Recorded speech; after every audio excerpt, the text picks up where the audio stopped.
of the divisions and different distinguished faculty members and my dear students. Actually, it's my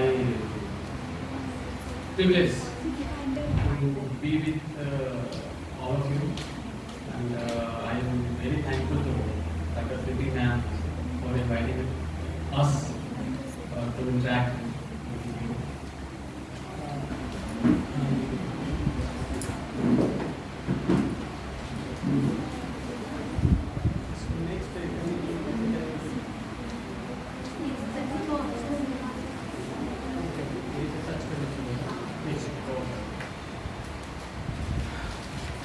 आज का जो lecture है एक बहुत ही यूनिक टॉपिक पे मिला है। नया एक टॉपिक है, लेकिन ये यूनिक नहीं है। अगर एक सेंस से कहें तो आप लोग इससे डेली गुजरते हैं, अपने घर में गुजरते हैं, और आप लोग दूसरी आर्टिफिशियल इंटेलिजेंस से आप लोग भी गुजरे हैं। अगर हम कहें कि एक बच्चा जब पैदा होता है तो कुछ नहीं आता है, हम लोग क्या करते हैं, उसको बार बार ट्रेनिंग देते हैं, बार बार ट्रेन करते हैं। ये क्या है? बॉल है, ये बॉल है। एक बार नहीं जानता है, बार बार उसको ट्रेनिंग करते रहते, ट्रेनिंग देते रहते हैं। आफ्टर सर्टेन टाइम वो बॉल नहीं बोलेगा तो बॉल बोलेगा, बॉल। तब उसे खेलना फिर स्टार्ट करेगा और आपको इंडिकेट करेगा कि आप जो बोल रहे हैं वो समझ रहा है। होता है ना? सेम थिंग आर्टिफिशियल इंटेलिजेंस और कुछ नहीं है। आर्टिफिशियल इंटेलिजेंस इज जस्ट आपका ह्यूमन ब्रेन को मिमिक करना है, ठीक है? एक अलग डिफरेंट उसमें आपको उसको कैसे हम ह्यूमन माइंड को नहीं समझ के उसको एक इन्होंने जो मशीन फॉर्म में उसको कैसे उसको एनालाइज कर सकते हैं, डाटा सेट हमको मिल रहा है, कैसे उसको एक ह्यूमन ब्रेन की तरह से मशीन काम करेगा। उसमें भी नोट्स होते हैं, जैसे हमारे में न्यूरॉन्स हैं जो कि इंफॉर्मेशन माइंड के पास पहुँचाता है, उसे हम लोग टच करके भी बताते हैं। उसी तरह है कि आपका बहुत सारे सेंसर लगेंगे। जैसे हमारा जो best sensor God created sensors है तो हमारे पास अभी बाकी जितने सेंसर्स बने उतनी एक्यूरेसी नहीं आ पाई है उनमें कभी भी।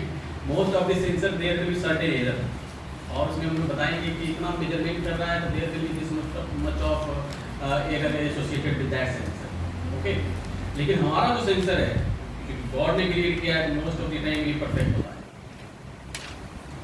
और आप जितना भी देख रहे हैं, आँख है, कान है, नाक है, टच है, टेस्ट है, एवरीथिंग, ये जो एक तरह का सेंसर ही जो किसी प्रिंसिपल पे काम करता है, तो सेंसर भी उसी तरह काम करता है। तो आज हम जो लेक्चर देंगे और आप लोगों को कुछ बताएंगे जिसके बारे में कि role of artificial intelligence and IoT in automation in agriculture. क्योंकि आप लोग बोटनी से हमको पता चला है कि तो समहाउ रिलेटेड टू एग्रीकल्चर, आप लोग भी पौधे से जुड़े हुए हैं। और मैं पौधे और इंजीनियरिंग के बीच का लिंक अगर कहें, मैं agriculture engineer basically by profession, और मेरा जो अभी रिसर्च चल रहा है, मैं फार्म मशीनरी का आदमी हूँ, तो दलहनी फसलों में जो मेकनाइजेशन है, यांत्रिकरण है, उसमें काम कर रहा हूँ। उसमें अलग अलग आपका ऑपरेशंस हैं, तो उसके लिए मशीनें कैसे हम लोग डेवलप कर सकते हैं, अलग अलग ऑपरेशन के लिए जो मशीनें रिक्वायर्ड है, उस पर मैं काम कर रहा हूँ। तो इस बीच अभी आर्टिफिशियल इंटेलिजेंस भी दिखाएंगे क्योंकि उस एरिया में थोड़ी वर्क कर रहे हैं अभी। कुछ मॉडलिंग का काम है या फिर आप सेंसर बेस्ड कुछ कर सकते हैं, तो सब हम लोग अभी कुछ हम लोग छोटा टूल डेवलप किए, तो लोग भी दिखाएंगे कुछ। तो लेकिन इसमें हम कैसे अभी हमारे लाइफ में भी, आपका डे टू डे लाइफ में इसका कहाँ पे प्रयोग हो रहा है और आगे कैसे इसका हम यूज कर सकते हैं, वो हम देखेंगे। तो हमारा ये जो कंटेंट है, आपको एक अभी 2-3 टर्म चल रहा है, आर्टिफिशियल इंटेलिजेंस, मशीन लर्निंग, फिर उसके आगे डीप लर्निंग और एक IoT भी चल रहा है। तो इसके बारे में आप लोग कोई after this lecture you will be in better position to take ये है क्या है, ठीक है? अभी तक तो कोई प्रॉब्लम नहीं है ना। उसके बाद है कि आपका जैसे IoT है, तो IoT का भी कंपोनेंट्स होता है, अलग कंपोनेंट्स होते हैं उसमें, कि IoT कैसे काम करता है, फिर इसका रियल वर्ल्ड एप्लीकेशंस क्या होता है, आप डे टू डे लाइफ में क्या एप्लीकेशंस इसका हो रहा है, और फिर एप्लीकेशंस इन एग्रीकल्चर जो कि हम लोग के लिए ज़्यादा इंपॉर्टेंट है। और फिर हमारा जो IPR का जो इनिशिएटिव इस डायरेक्शन में हम लोगों ने अभी तक मैं बेसिकली क्या किया हूँ इस एरिया में, तो वो आप दिखाएंगे। तो सर एक बार IoT के बारे में थोड़ा सा बताएंगे ना, आएगा सब आएगा पूरा आएगा। तो जैसे आर्टिफिशियल इंटेलिजेंस जो है, ability of any machine to imitate human behaviour in design और इंटेलिजेंट वे, ये आपका आर्टिफिशियल इंटेलिजेंस है, कुछ नहीं है। जैसे ह्यूमन ब्रेन काम कर रहा है उसी चीज़ को नकल करना है, वो मशीन हमारा उस तरह से बिहेव कर रही है। जैसे रोबोट अभी बन रहा है ना, उसमें हम लोगों ने सेंसर्स लगा दिए। अब वो देखेगा रोबोट को हम लोग ने जीपीएस लोकेट कर दिया कि आपको इस डायरेक्शन से जाना, यहाँ से ऐसे मुड़ना, फिर ऐसे आना, फिर ऐसे जाना, फिर ऐसे करके आपको आना है, पाथ उसको दे दिया जीपीएस का, ठीक है, लोकेट कर दिया। अब वो उसको ऑन किया हम लोगों ने, वो जाएगा ऑन होकर घूम घाम के फिर उधर से आ जाएगा। तो ये और हमारे में क्या है, ऑलरेडी हमारे में आर्ट है, हम लोग जाते हैं देखते इधर से इधर दूर इधर करेंगे तो टच हो जाएगा, है ना। तो सेम थिंग उसमें सेंसर्स वो काम करता है। ड्रोन है, ड्रोन उड़ रहा है, ड्रोन में राडार लगा हुआ है, आगे मान लीजिए ऑब्स्टिकल आ गया, वो डिटेक्ट कर लेगा कि इतना दूरी पे ऑब्स्टिकल है, नहीं तो हम सामने जाके टकरा जाएंगे, तो हमको यहाँ रुक जाना। तो ये इसमें प्रोग्राम फीड है ऑलरेडी, उसके बेसिस पे वो काम कर रहा है। लेकिन उसमें सेंस कौन करेगा, उसमें सेंसर होगा और वो sensor huge amount of data produce कर रहा है। लेकिन उस डाटा का क्या, उस डाटा का कोई नहीं, अनलेस अनटिल कि हम उसको ये बताएं कि उस डाटा को कोई एक्सपर्ट डिसाइड करे कि उस डाटा से क्या होगा। जैसे वो सेंस कर रहा है डिस्टेंस, लेकिन आप उसको ये नहीं बताएंगे कि वो डिस्टेंस से कितने डिस्टेंस पे हमको रुकना है। अगर उतने डिस्टेंस पे आप नहीं रुकेंगे तो आप जनरली गाड़ी में भी देखते होंगे, जब तक ब्रेक लेंगे गाड़ी जाके वहाँ कुछ दूर जाके रुकता है। ऐसा नहीं होता कि आप ब्रेक ले लिए यहीं पे रुक गया गाड़ी, नहीं रुकता है ना।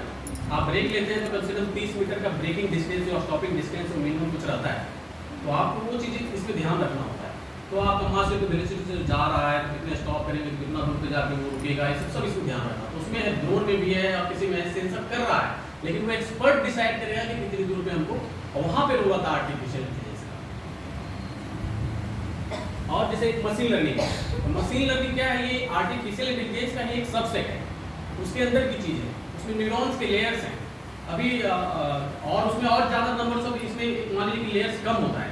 लेकिन अभी जो डीप लर्निंग मॉडल्स आ गए जिसमें डिजीज का आइडेंटिफिकेशन करते हैं, जो इमेज बेस्ड स्टडी होती है, तो बहुत सारे इमेजेस हैं और उन इमेजों के माध्यम से हम क्लासीफाई करते हैं कि हेल्दी प्लांट्स है। जैसे आप बोटनी वाले हैं तो अभी इसमें काम चल रहा है कि बहुत सारे कोई डिजीज लीफ है, कोई हेल्दी लीफ है, कोई मॉडरेटली डिजीज है, अलग अलग तरह का उसमें लीफ आपको मिलेगा। उससे पता चलेगा कि ये हमको इसमें सिम्टम है।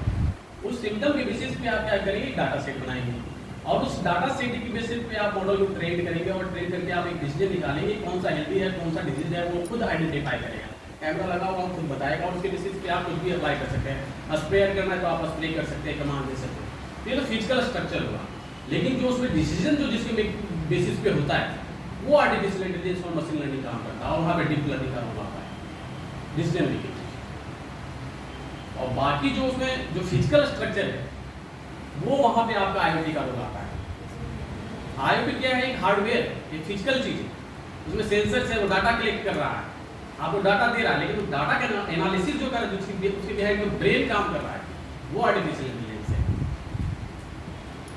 बिना आर्टिफिशियल इंटेलिजेंस के IoT कुछ नहीं, एक शरीर है, तुमने फिजिकल एक डब्बा है, तो दिमाग नहीं है, बिना दिमाग का वो शरीर है। तो ये है, तो इसको दोनों का कॉम्बिनेशन अभी जो चल रहा है, दोनों का कॉम्बिनेशन होना बहुत जरूरी है। तो यहाँ पे IoT deals with connecting devices, इसमें हम डिस्कस करेंगे, IoT को और डिटेल से डिस्कस करेंगे। अब जैसे आर्टिफिशियल इंटेलिजेंस आपका हो क्या रहा है, एप्लीकेशन क्या हो रहा है, आप देख रहे हैं डे टू डे वर्ल्ड में, आप अमेजन पे कुछ सर्च करते हैं ना, आफ्टर क्या होता है, certain times you will find कि सेम आपको ऐड जो है आपके यहाँ आना शुरू हो जाता है, पूरा मेल पे और कहीं पे आपको आ जाए, उसी के रिलेटेड आपको करवाने लगता है कि आप इसको देखो। वो क्या कर रहा है, वहाँ पे भी उसका आर्टिफिशियल इंटेलिजेंस चल रहा है, वो आपके बिहेवियर को वो स्टडी कर रहा है, कौन सा ये सर्च कर रहा है, बिहेवियर को स्टडी वो कर रहा है, कि उसमें ह्यूज डाटा सेट। तो हमारा जो सोशल मीडिया प्लेटफॉर्म है उनके लिए एक ह्यूज डाटा सेट का काम कर रहा है। और आपको एक अभी जो 2025 तक ऐसा है कि इसमें 19 बिलियन डिवाइसेस IoT डिवाइसेस हो जाएंगे, ऐसा एक स्टडी में बताया गया है। और अभी जो 9 बिलियन IoT डिवाइसेस हैं अभी पर्टिकुलरली, तो इसका आप समझ सकते हैं कि आप देख रहे हैं कि कहीं आप देखते होंगे स्मार्ट वॉच आया हुआ है, आप घूमते हैं, आपका पूरा बता देता है कि आप कितना चलना है या इससे रिलेटेड वो क्या कर क्या रहा है, बेसिकली वो आपका डाटा भी कलेक्ट कर रहा है। वो डाटा जा रहा है आपका गूगल के पास या किसी के पास जो उसका जो ऑपरेटर है, ठीक है, और उस डाटा के बेसिस को वो क्या करेगा, वो बाद में बताया कि वो आदमी हेल्दी है डिजीज है, उसका कंडीशंस को ह्यूज डाटा सेट वहीं से जनरेट हो, वो मॉडल को ट्रेन कर रहा है। और अभी जो आज का जो भी चल रहा है जनरेटिव एआई का भी सिस्टम जो आ गया, चैट जीपीटी का नाम भी बहुत लोगों ने सुना होगा। Yes sir. चैट जीपीटी में क्या हो रहा है कि अभी तो हम लोग जो जितना भी पढ़े थे पहले, उसमें हम लोग मॉडल को जितना डाटा सेट दिए उतना भी ट्रेन होता, लेकिन चैट जीपीटी में क्या हो रहा है कि डाटा सेट खुद उसमें ऐड होते जा रहा है। आप जो सर्च कर रहे हैं वो उसमें ऐड होते जा रहा है, यानी वो ट्रेनिंग उसकी और बढ़ते जा रही है। तो इसमें बहुत लोगों ने एक वो भी दिया है कि आफ्टर सर्टेन टाइम ऐसा हो सकता है कि वो ह्यूमन को भी मतलब सुपर इम्पोज कर जाए या उस पर भी वो ओवरटेक कर लेगा।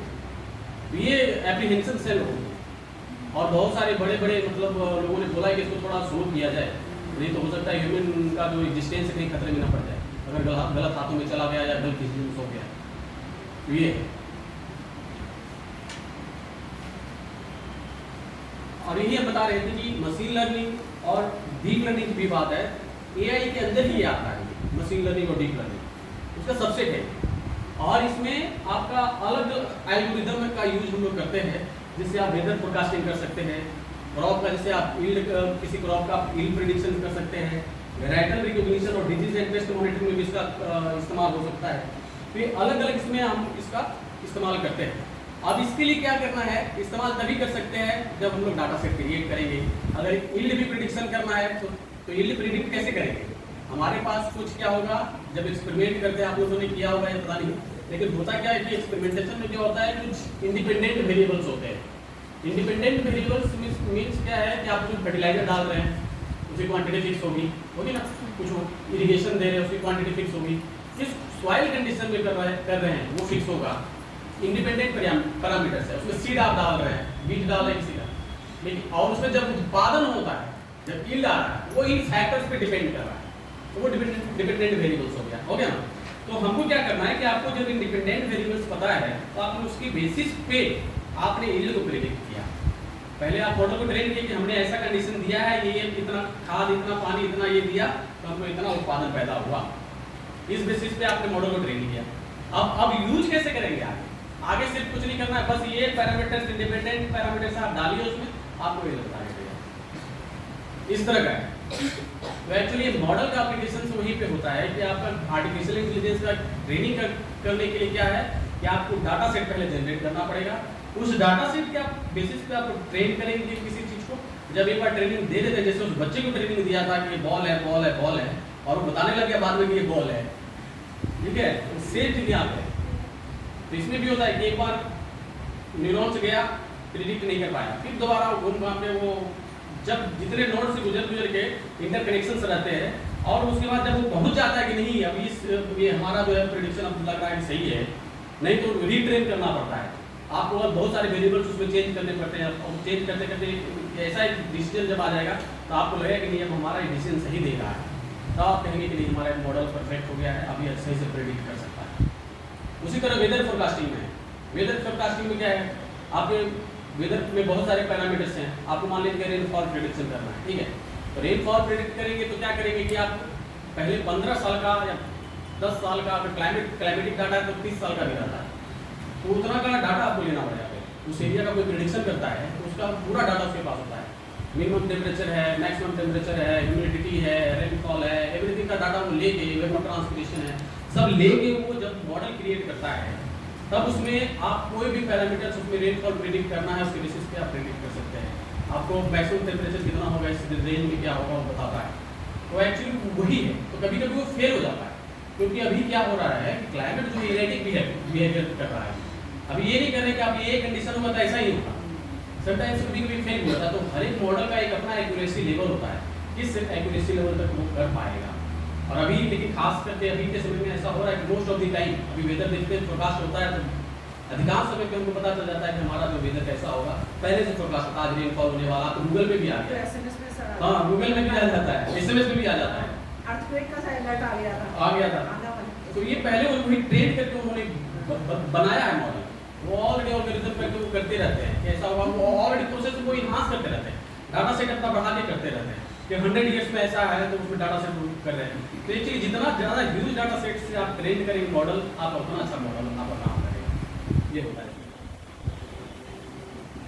फिर इसमें मशीन लर्निंग में भी अलग अलग तरह का होता है। डाटा सेट की बात जैसे हम कर रहे हैं तो एक सुपरवाइज मशीन लर्निंग होता है, एक अनसुपरवाइज मशीन लर्निंग होता है।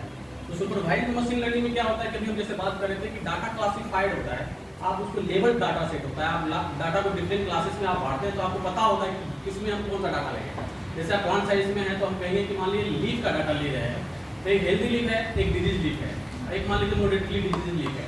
तो हम लोग क्या करेंगे, अलग अलग क्लास में हम इमेज लिए और उसको अलग अलग क्लासों में हम बांट के और सेव करके रखिए किसी फोल्डर में कहीं।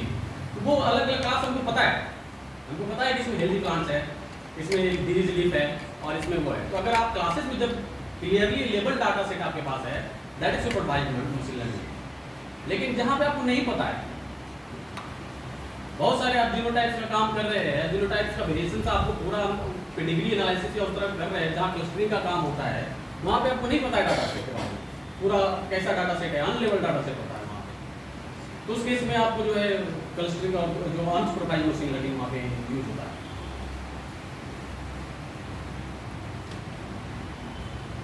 फिर देखिए आप सुपरवाइज्ड मशीन लर्निंग का अलग अलग एग्जांपल्स है।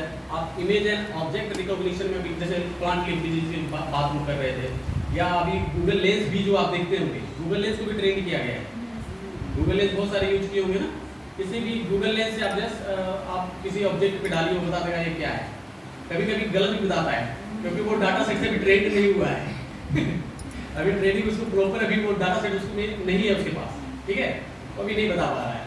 लेकिन जहाँ तक वो ट्रेन हो पाया है उतना वो बता पा रहा है। ये है तो हर एक चीज़ का लिमिटेशन होता है टेक्नोलॉजी का, लेकिन उसके माध्यम से आप जो है वो कर रहा है, वो आपका डाटा ले रहा है। आप अभी कोई भी ऐप डाउनलोड करते हैं तो आपसे परमिशन पूछता है कि हमारा ये चीज़ आपके पास होना चाहिए। तो वो कर क्या रहा है, वो आपको जो सर्विस दे रहा है उसके एवज में आपका वो डाटा ले रहा है और उस डाटा सेट का यूज कर रहा है। अभी जो चैट जीपीटी बना है, आप उसका कभी सर्च करेंगे, उसमें बिलियंस ऑफ डाटा सेट्स को ट्रेनिंग वीडियोस और वो ऑलरेडी वो हो रहा है। लेकिन उसमें भी उन्होंने रखा है कि नहीं हम पुराने 2 साल पुराने डाटा सेट पे करेंगे। अगर रिसेंट डाटा सेट में वो कर देगा तो हो सकता है कि हमारे ये भी वो डेंजरस हो जाए। तो 2 साल पहले तक के डाटा सेट का उन्होंने अभी किया है, तो उसके पहले तक हम लोग करेंगे अभी धीरे धीरे होगा। तो इसमें लिमिटेशंस की भी आवश्यकता है, क्योंकि है ऑलरेडी वो मशीन है, लेकिन ऐसा हो सकता है आप लोगों ने मूवी भी बहुत सारी देखी होगी जिसमें जो उस तरह का मतलब डेंजरस है ह्यूमन सोसाइटी के लिए, अगर वो एक लिमिट के बाहर चला गया। ऐसा हो रहा है, कहीं कहीं मिसबिहेव कर रहा है, मिसबिहेवियर भी हो रहा है। अब जो रिसर्च लेवल के लोग काम कर रहे हैं वो लोग तो ऐसा हुआ है कि कभी कभी जो है इमोशंस भी शो करने लग गया। गूगल में एक चल रहा था, वहाँ पर रिसर्च टीम जो आर्टिफिशियल इंटेलिजेंस पे काम कर रही थी रिसर्च टीम, एक फादर ऑफ मशीन लर्निंग भी हैं, तो उनको क्या हुआ, उन्होंने इसमें बोला है कि आपको इसको लिमिट करना पड़ेगा। अगर आप लिमिट नहीं करते हैं तो हो सकता है ये ह्यूमन काइंड के लिए इसके लिए डेंजरस है। आप इस स्पेस एक्स का जो है उसमें एलन मस्क का नाम सुने होंगे, तो एलन मस्क ने और एक कमेटी बना के ये बताया कि इसको हमको लिमिट करना पड़ेगा। अगर लिमिट नहीं करते तो हो सकता है ह्यूमन काइंड के लिए, मैन काइंड के लिए डेंजरस होगा। इन्होंने एक ओपन लेटर लिखा था। तो ये तो इसमें है कि अगर ट्रेनिंग अगर ह्यूज डाटा सेट के साथ होगा, पहले क्या होता था, जीमेल आप लोग यूज करते होंगे, तो जीमेल अगर आपसे 2-3 साल पहले देखते होंगे तो आप लिखते होंगे तो अपना वर्ड ही लिखना पड़ता था, लिखते थे ना। आज भी क्या हो रहा है, आप लिखेंगे 5 वर्ड या 4-5 सेंटेंस जो पहले से आपको उसमें अटैच रहेगा, क्या आपको वो देगा कि इसके बाद क्या लिखना है। आप लिख रहे हैं this is for your kind, kind लिख रहे हैं, उधर आ रहा है काइंड पेरिशल एंड इन्फॉर्मेशन हो रहा है जो प्लीज है, ऐसे करके अपने 3-4 लेटर आ जाएगा उसमें। ये लेटर कहाँ से आ रहा है, ये मॉडल को ट्रेन करके उसने बताया है कि इसके बाद मोस्ट ऑफ द टाइम ये वर्ड यूज होता है। ये है वहाँ भी आर्टिफिशियल इंटेलिजेंस उन्होंने लगा दिया है।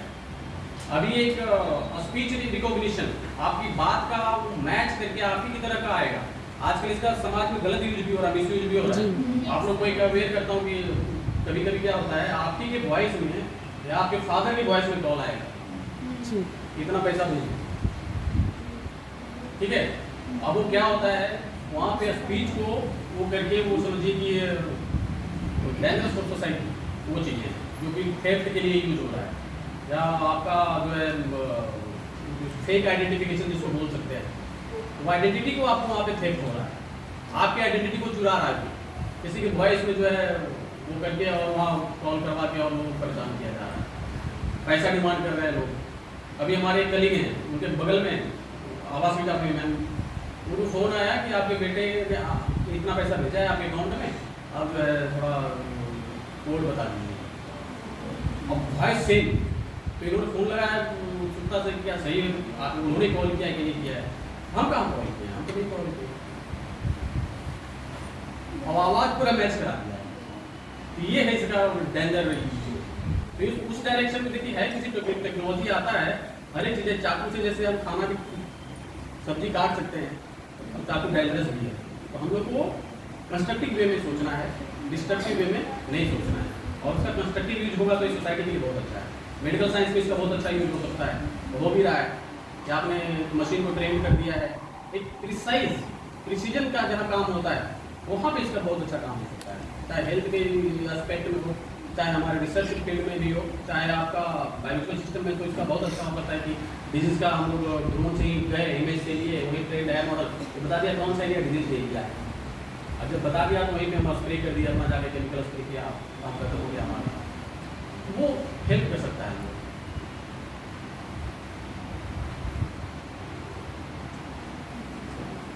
इसमें क्या है, लेकिन इसमें क्या है, जब ट्रेनिंग करते हैं जब ह्यूज डाटा सेट से, तो ये टाइम कंज्यूमिंग है, और इसके लिए एक अच्छा कंप्यूटर चाहिए आपको, इसमें रैम अच्छा हो उसका, तभी आप अच्छा से इसमें डाटा जो इसलिए हम लोग जो काम करते हैं वर्क स्टेशन पे, या फिर आपका रैम कम से कम 8 GB या 16 GB रैम चाहिए होगा, मॉडल भी अगर ट्रेन करते हैं तो वो मुश्किल आती है थोड़ा, तो इसलिए इसमें है कि डाटा सेट को करने के लिए होता है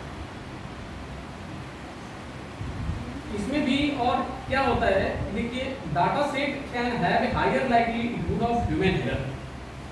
अभी क्या हुआ कि अमेरिका में इन्होंने फेस रिकॉग्निशन का एक ऐप बनाया, ठीक है। उन्होंने क्या किया, वहाँ जितने लोग थे सबका डाटा सेट लिया, और डाटा सेट लिया तो फेस का डाटा सेट लिया, गोरे लोग थे सबका डाटा सेट ले लिया, ठीक है, ट्रेन कर दिया। अभी कोरोना काल की बात है, और उसके बेसिस पे वो लोग कह रहे थे कि कौन बीमार है, कौन हेल्दी है, क्या है, या इधर जाने देंगे या नहीं जाने देंगे, रिस्ट्रिक्ट करेंगे। अब उसमें क्या हुआ कि जो ब्लैक लोग जाए उसमें तो वो गलत वो बताए, तो क्या हुआ कि जब डाटा सेट जब उन्होंने ट्रेन किया था, इमेज डाटा सेट जो लिया था उसमें उन लोगों को इंक्लूड ही नहीं किया, इंक्लूड नहीं किया था। जब ट्रेनिंग उसका इम्प्रॉपर हो गया, डाटा सेट उसका पूरा फुल नहीं था, तो वो गलत रिजल्ट दे रहा है। तो ये डाटा सेट बहुत इंपॉर्टेंट है। अगर डाटा सेट आप अगर इमेज जैसे बात कर रहे हैं कि इमेज का आप डाटा सेट दे रहे हैं, तो आपका हेल्दी प्लांट से आपको आप पता करेंगे ना कौन सा हेल्दी है, आप उसके बेसिस पे ट्रेन करके दे रहे हैं। अगर आप मिक्स करके ट्रेन कर दिए कि डिजीज हेल्दी सब मिक्स कर दिया और उसमें मिक्स करके, वो तो गलत रिजल्ट देगा ना। तो ये एरर का बहुत चांस होता है, लेकिन वहाँ पे ह्यूमन इंटरवेंशन, एक्सपर्ट इंटरवेंशन वहाँ पे उसकी जरूरत होती है, तो ये करते हैं। ये भी बता रहे थे कि अनसुपरवाइज्ड मशीन लर्निंग और एक उसमें दोनों का जब कुछ पार्ट जो लेबल्ड होता है, कुछ पार्ट अनलेबल्ड होता है, तो सेमी सुपरवाइज लर्निंग करते हैं। अब बात करेंगे जैसे IoT है। IoT में क्या है कि ये नेटवर्क ऑफ फिजिकल ऑब्जेक्ट्स, जैसे 3 का इसमें देखेंगे, इंटरनेट ऑफ थिंग्स, ठीक है। तो थिंग्स जो है ये क्या है, थिंग्स इसमें आपका आता है sensors, software and other technologies for the purpose of connecting and exchanging data with the other devices and system over the internet। जैसे क्या होता है कि आपका सेंसर है, सेंसर तो सेंस करेगा, लेकिन सेंस करके वो डाटा तो नहीं ट्रांसमिट करेगा। वो डाटा जब मशीन टू मशीन इंटरेक्शन होता है, जब डाटा ट्रांसमिट करता है, तो वहाँ पे जो फिजिकल हार्डवेयर की जरूरत पड़ती है और इंटरनेट से जो कनेक्शन की जरूरत पड़ती है, वहाँ पे ये इंटरनेट ऑफ थिंग्स का यूज होता है।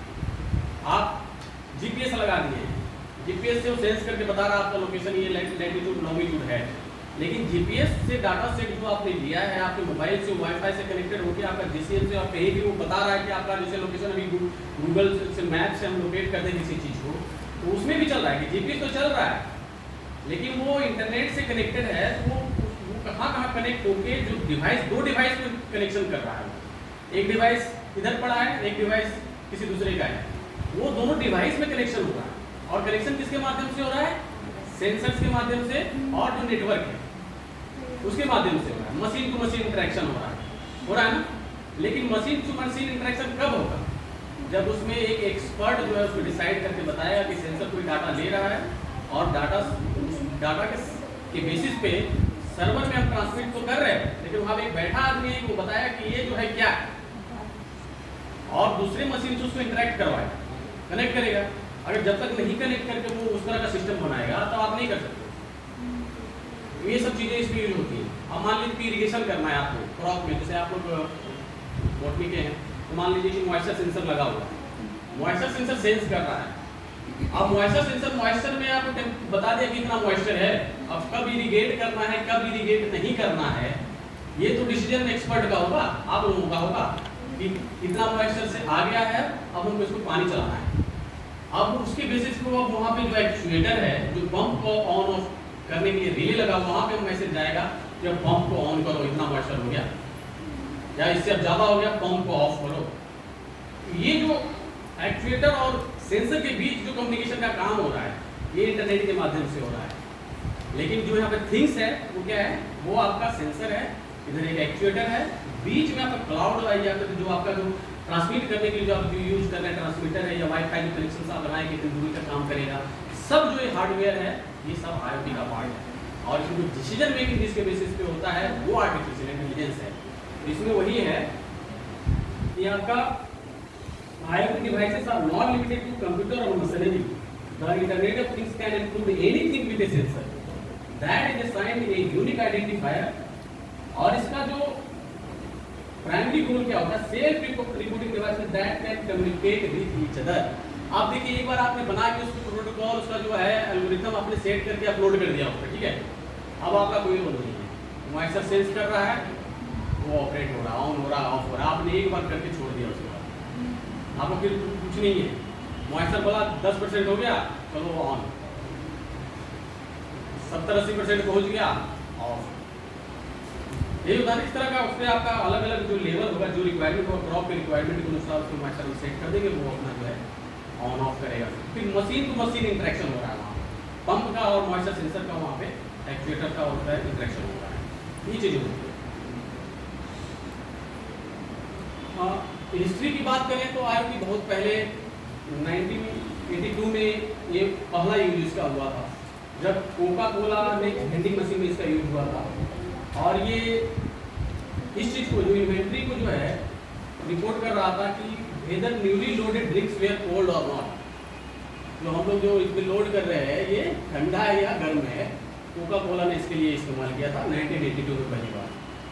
और ये वर्ड जो पॉइंट किया गया है, केविन एस्टन 1999 में इन्होंने इस वर्ड को पॉइंट किया है, लेकिन इसका प्रेडिक्शन जो है बहुत पहले 1926 में 1926 में ही निकोला टेस्ला जो बहुत बड़े इंडस्ट्रियलिस्ट भी थे और एक असली साइंटिस्ट भी थे, तो इन्होंने टेस्ला इसी के बेसिस पे भी जो एलन मस्क ने टेस्ला जो एक वो बनाई है ना, कार बनाई है ना, इन्हीं के नाम पे बनाई है। तो इन्होंने कहा था कि when wireless is perfectly applied the whole earth will be converted in a huge brain. और ब्रेन में कैसे कन्वर्ट हो रहा है, क्योंकि ह्यूज डाटा सेट जनरेट होगा और वो ह्यूज डाटा सेट सेंसर के बेसिस पे जनरेट होगा, उससे बहुत सारे डिसीजन लिए जा सकेंगे। उन्होंने 1926 में प्रिडिक्ट किया था और आज हम लोग उसको फलीभूत होता हुआ देख रहे हैं, that is coming into existence. उनका जो उन्होंने बोला था अभी हो रहा है। अब देखिए बहुत सारी जो है आपका IoT का स्टेटस भी ईयर वाइज बढ़ रहा है डिवाइसेस का। एक फोरकास्ट है कि 2024 में 17 बिलियंस जो आपका IoT कनेक्टेड डिवाइसेस होगा और 2030 तक 29। तो एक ह्यूज डाटा सेट इसमें आपका आ रहा है। इसमें आर्किटेक्चर क्या है, इसमें आप देखेंगे इसमें ये बेसिक आर्किटेक्चर है। इसमें सेंसर्स होगा आपका, फिर उसमें गेटवे होगा जो सेंसर्स को या थिंग्स को जो है क्लाउड से कनेक्ट करेगा, और उसके बाद क्लाउड जो क्या करता है रिसीव्स, और ये क्लाउड जो डाटा को रिसीव और स्टोर करता है। गूगल का भी क्लाउड है, आपको आता रहता है, देखते होंगे उसमें। फिर ये आप जो एक्सट्रैक्ट करेगा डाटा सेट से जो इन्फॉर्मेशन आपको निकालेगा वो कौन करेगा, आर्टिफिशियल इंटेलिजेंस करेगा, ये एक्सपर्ट करेगा उसके बेसिस पे। और इस जो फाइनल रिजल्ट को है आपके यूजर इंटरफेस को भेजेगा, या फिर कोई एक्चुएटर है, जैसे वहाँ पे आपका पंप को ऑन ऑफ करना है तो उसको एक्चुएटर को भेजा है। कहीं आपका डिसीजन सपोर्ट सिस्टम का एक आप मान लीजिए ऐप है, ऐप से आप डिसाइड कर रहे हैं कि कैसे ऑपरेट करना, कोई ऐप आता है वहाँ पे डिसाइड करके आप बताएंगे, तो वो सब जो इंटरफेस आएगा ये यूजर इंटरफेस में वो आएगा आपका। तो ये आपका है कि IoT सेंसर है, फिर आपका क्लाउड है, वहाँ पे AI/ML का जो एनालिटिक्स भी जहाँ वो आता है, आर्टिफिशियल इंटेलिजेंस और मशीन लर्निंग का वो आता है। और एक्शन में देखिए डैशबोर्ड आपका आ सकता है, कस्टमर सर्विस आ सकता है, नोटिफिकेशन जो आ रहा है वेदर वाला जैसे नोटिफिकेशन आता है ना, तो वहाँ डिसीजन करके मॉडल बना हुआ है। अब उसी बेसिस से SMS आ रहा है सबको कि आज का वेदर ऐसा होगा, बाहर मत निकलो, थंडरस्टॉर्म होगा या बादल गरजने की संभावना है या बहुत वो होगा, तो ये आपका भी कस्टमर सर्विस भी आ रहा है। फिर अदर मोनेटाइजेशन इसके फॉर्म अलग अलग फॉर्म में कर सकते हैं उसको। अब इसमें देखिए सेंसर्स जो है अलग अलग तरह के सेंसर्स हैं। आप इसमें देख सकते हैं थर्मिस्टर है, IR सेंसर है। ये सेंसर आप लोगों ने देखा है कि नहीं देखा है? नहीं देखा होगा, देखा है? मोबाइल में भी लगा होता है, तो कैमरा भी तो एक तरह का है, सेंसर ही है, लेकिन अलग अलग तरह का सेंसर उसमें रहता है। टेम्परेचर भी का भी उसमें सेंसर कहीं बताता है कि ओवर हीटिंग हो रहा है, या आपका पोजीशन भी बताता है उसमें, आपका लैटिट्यूड लॉन्गिट्यूड भी बताता है उसमें। तो वो भी सेंसर की बेसिस पे GPS उसमें एक ट्रैकर लगा हुआ है, तो वो भी करता है। तो अलग अलग सेंसर लगे होते हैं, जैसे उसमें अल्ट्रासोनिक सेंसर है, IR सेंसर है। अभी हम लोगों ने IR सेंसर यूज करके एक डिवाइस बनाया और दिखाया है, तो IR सेंसर भी है। अल्ट्रासोनिक सेंसर से आप डिस्टेंस मेजर कर सकते हैं। उसमें क्या होता है, एक ट्रांसमीटर होता है, एक रिफ्लेक्टर होता है। ट्रांसमीटर और रिसीवर, इधर से ट्रांसमिट करेगा वेव और इधर रिसीव करेगा। तो जहाँ टकरा के जब आता है ना, अल्ट्रासोनिक साउंड का प्रिंसिपल तो आप लोग जानते होंगे, हम कैसे सुनते हैं कि जाता है टकराता है फिर हमारे कान पे आता है, तभी सुनते हैं ना। तो वो उसी प्रिंसिपल पे काम करता है कि वेव गया और टकरा के आया या रिसीवर रिसीव किया, तो उसे बता देगा कितना डिस्टेंस पे साउंड का स्पीड तो पता है, वो बता देगा कितना डिस्टेंस पे ऑब्जेक्ट है, ठीक है। तो इसका इस्तेमाल आप अलग अलग पर्पज से कर सकते हैं। अभी हमें 2 डिवाइसेस दिखाएंगे जो ऑलरेडी डेवलप हुआ है इसी के बेसिस पे, कैसे डिस्टेंस मेजर होगा। डिस्टेंस मेजर होगा तो उसका अलग अलग एप्लीकेशन हो सकता है, प्लांट साइज में भी हो सकता है, या आपने 2 लेवल लगाया हुआ, एक नीचे लगाया ऊपर लगाया, प्लांट का हाइट भी कर सकते हैं। एक रिसर्च पेपर मैंने देखा कि मान लीजिए देश का हाइट पता करना है, अभी एक लेजर वाला भी आया है, बॉस कंपनी का है, यहाँ से लेजर मारेगा, लेजर तुम्हारा डिस्टेंस बता देता है। प्लांट का एक पेपर मैंने देखा कि उन्होंने प्लेट बनाया, एक अल्ट्रासोनिक सेंसर लगाया, नीचे है यहाँ पे प्लांट का पूरा ग्रोथ है, डायमेंशन उसका निकालना, जो फील्ड में निकालना पड़ता है, तो डिजिटल फॉर्म में डाटा दे रहा है। आप यहाँ कर रहे हैं, वहाँ रिकॉर्डिंग आपका होता है कितना है। इस तरह से उसका यूज अलग अलग करते हैं। तो ये अलग अलग तरह के सेंसर्स हैं आपके। वाटर फ्लो सेंसर्स है, अभी हम ड्रोन यूज कर रहे थे, तो ड्रोन में क्या होता है, कितनी क्वांटिटी डिस्चार्ज होनी है, ठीक है। क्वांटिटी कितना डिस्चार्ज होना है, तो उसमें वाटर का फ्लो कितना होगा, पंप को कितना सप्लाई देना है, तो वो वाटर फ्लो सेंसर से डिस्चार्ज को कंट्रोल कर रहा है। वो सेंसर, और इस सेंसर्स में कुछ खराबी आ गई तो हम लोग खोल के भी इसको ठीक किया। उसमें क्या हो गया, अंदर जाके एक लकड़ी का टुकड़ा जमा हो गया था, तो हम लोगों ने इसको खोलने का भी मौका मिला, तो देखिए उसमें कुछ एक फिन्स लगा हुआ है। फिन्स जो है रोटेट होता है, तो जितना वो रोटेट करेगा उसके बेसिस पे जो है रोटेशन पे वो काउंट कर रहा है कि कितना पानी वो सप्लाई करेगा, और उसका क्रॉस सेक्शन 6 है, तो जितना रोटेट करेगा उससे आपका फ्लो पता चल जाएगा, तो उससे प्रिंसिपल भी काम करता है। हाँ, स्मोक सेंसर का क्या यूज हो सकता है? स्मोक सेंसर जैसे आप देख रहे हैं बहुत जगह यूज होता है। आपका जैसे कहीं होता है ना, कहीं पे तो स्मोकिंग भी करते हुए कोई करता है, तो वहाँ प्रेडिक्शन कर लेता है, बजट बजना शुरू हो जाता है। हाँ, सारे बजने लगता है। यहाँ पे कुछ स्मोक आ रहा है ना, इंडस्ट्री में हो रहा है, सेफ्टी के लिए भी यूज होता है। हाँ, कौन सा? Alcohol sensor.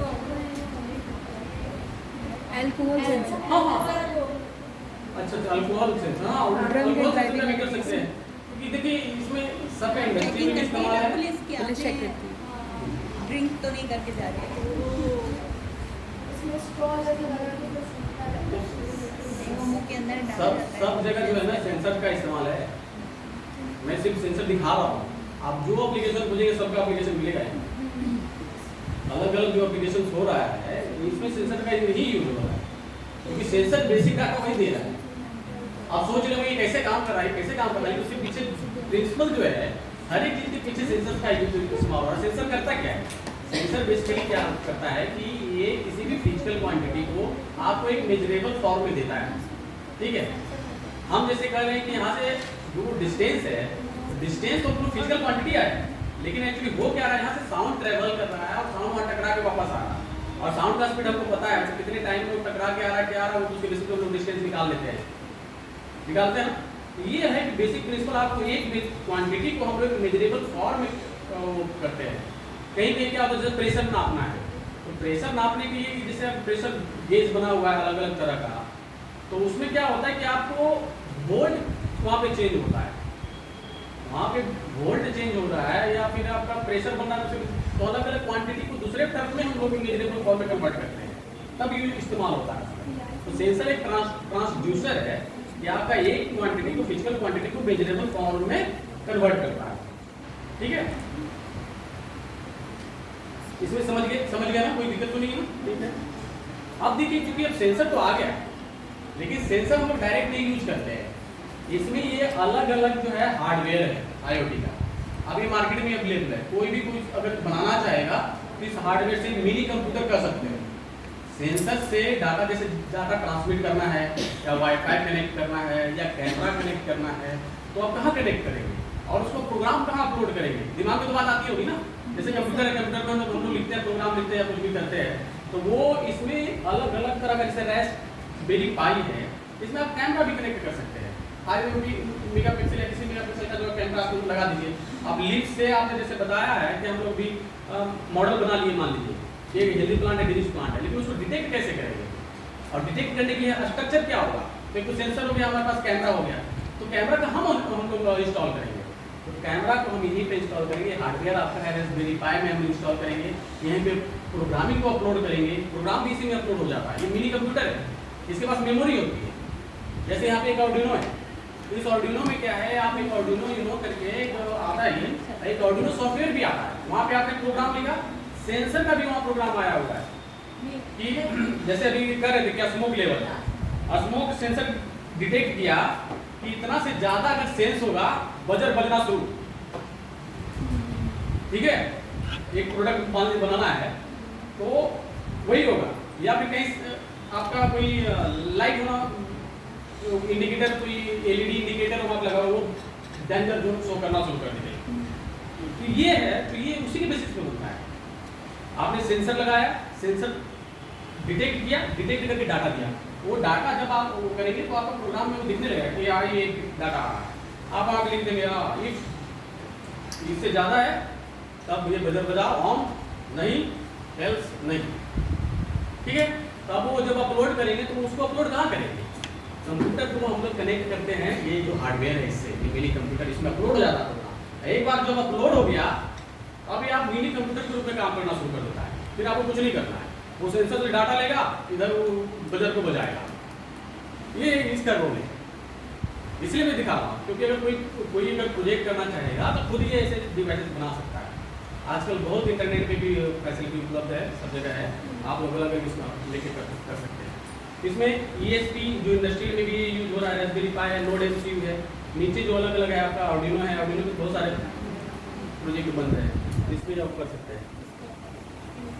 इसमें IoT जो क्लाउड प्लेटफॉर्म में एक अलग अलग तरह का है। अब चूंकि सेंसर तो ले लिया हम लोगों ने, अब जब IoT में जब यूज करते हैं तो डाटा को कहीं हम लोग को स्टोर करना पड़ता है, तो इसके लिए अलग अलग क्लाउड सर्विसेज हैं, अलग अलग कंपनियों का है। अमेजन का AWS है, IBM का भी है, माइक्रोसॉफ्ट का Azure है, आपका थिंगस्पीक जो अभी जो बहुत सारे लोग यूज कर रहे हैं, क्योंकि हम लोग जो काम करते हैं हम लोग सोचते हैं कोई फ्री सर्विस वाला मिल जाए, ओपन सोर्स मिल जाए, तो आर्डिनो भी ओपन सोर्स है, थिंगस्पीक भी आपका ओपन सोर्स क्लाउड सर्विस है, जहाँ पे आपको पैसा नहीं लगेगा। जब तक पैसा नहीं लगेगा जब तक आपका 3 million messages, less than 3 million, 3 million तक का आप यूज कर सकते हैं, जबकि 8000 के लगभग मैसेज पर डे आप उसमें, जैसे SMS का जैसे बात कर रहे थे ना, SMS के माध्यम से या किसी के माध्यम से मैसेज आप उसमें ट्रांसमिट करना है तो वो आप कर सकते हैं, इन्फॉर्मेशन यहाँ से वहाँ भेजना है, तो वो उतना पर डे का उतना तक डाटा सेट आपको फ्री देगा थिंगस्पीक में क्लाउड सर्विस। तो अलग अलग अभी बहुत सारे डिवाइसेस बनी है, तो इसका यूज बहुत लोग कर रहे हैं। अब इसमें अलग अलग, जैसे हम लोग डाटा ट्रांसफर करते हैं, जो ब्लूटूथ से बोलते हैं ना, डाटा ट्रांसफर हो रहा है, वहाँ पे लगा हुआ है, तो यहाँ माउस चलाते हैं ना, अब बिना ब्लूटूथ का चलता है माउस? नहीं चलता है, ब्लूटूथ लगाना पड़ता है। तो ब्लूटूथ क्या कर रहा है, ब्लूटूथ उसको कनेक्ट कर रहा है कंप्यूटर से, लेकिन उसका डिस्टेंस बहुत कम होता है। जब कम डिस्टेंस है तो ब्लूटूथ का यूज करते हैं। इसी तरह अलग अलग प्रोटोकॉल्स हैं जिसका हम लोग यूज करते हैं, कुछ 1 किलोमीटर तक है या कुछ 100 मीटर तक है, तो हम दिखाएंगे कि इसमें अलग अलग। देखिए आपका यहाँ पे एक रेडियो फ्रीक्वेंसी आइडेंटिफिकेशन डिवाइस जो होता है, ये आपका 1 से 10 मीटर तक में यूज होता है। आपका 10 से 100 मीटर तक में आपका ब्लूटूथ, ये 10 मीटर के लगभग में ब्लूटूथ है, उसके बीच में ZigBee भी है, ये सब BLE है, ये सब इस रेंज में आता है। 100 मीटर से 1 किलोमीटर अगर डाटा ट्रांसमिट करना है तो वाईफाई हेलो इसका यूज करते हैं। उससे ज़्यादा करना है 5G 4G 3G ये सब जो सर्विसेज हैं, GSM सर्विसेज का भी इस्तेमाल करते हैं कि सिम कार्ड लगाए उससे डाटा ट्रांसमिट होता है भी करते हैं वहाँ वाईफाई क्रिएट करके। लेकिन जहाँ पे उसकी लाइसेंस लेना पड़ेगा, सब कुछ करना पड़ेगा, लेकिन और सिम के लिए हम लोग लेते ही हैं, तो उसमें प्रॉब्लम लेकिन कहाँ पे आती है? मान लीजिए किसी गांव में विलेज में गए, वहाँ पे नेटवर्क नहीं है, वहाँ पे हमको डाटा ट्रांसमिट करना है, उस तरह का करना है, क्या करें? तो वहाँ पे हम लोग लोरा का यूज करते हैं। लोरा का जो है वहाँ पे यूज करते हैं, जहाँ पे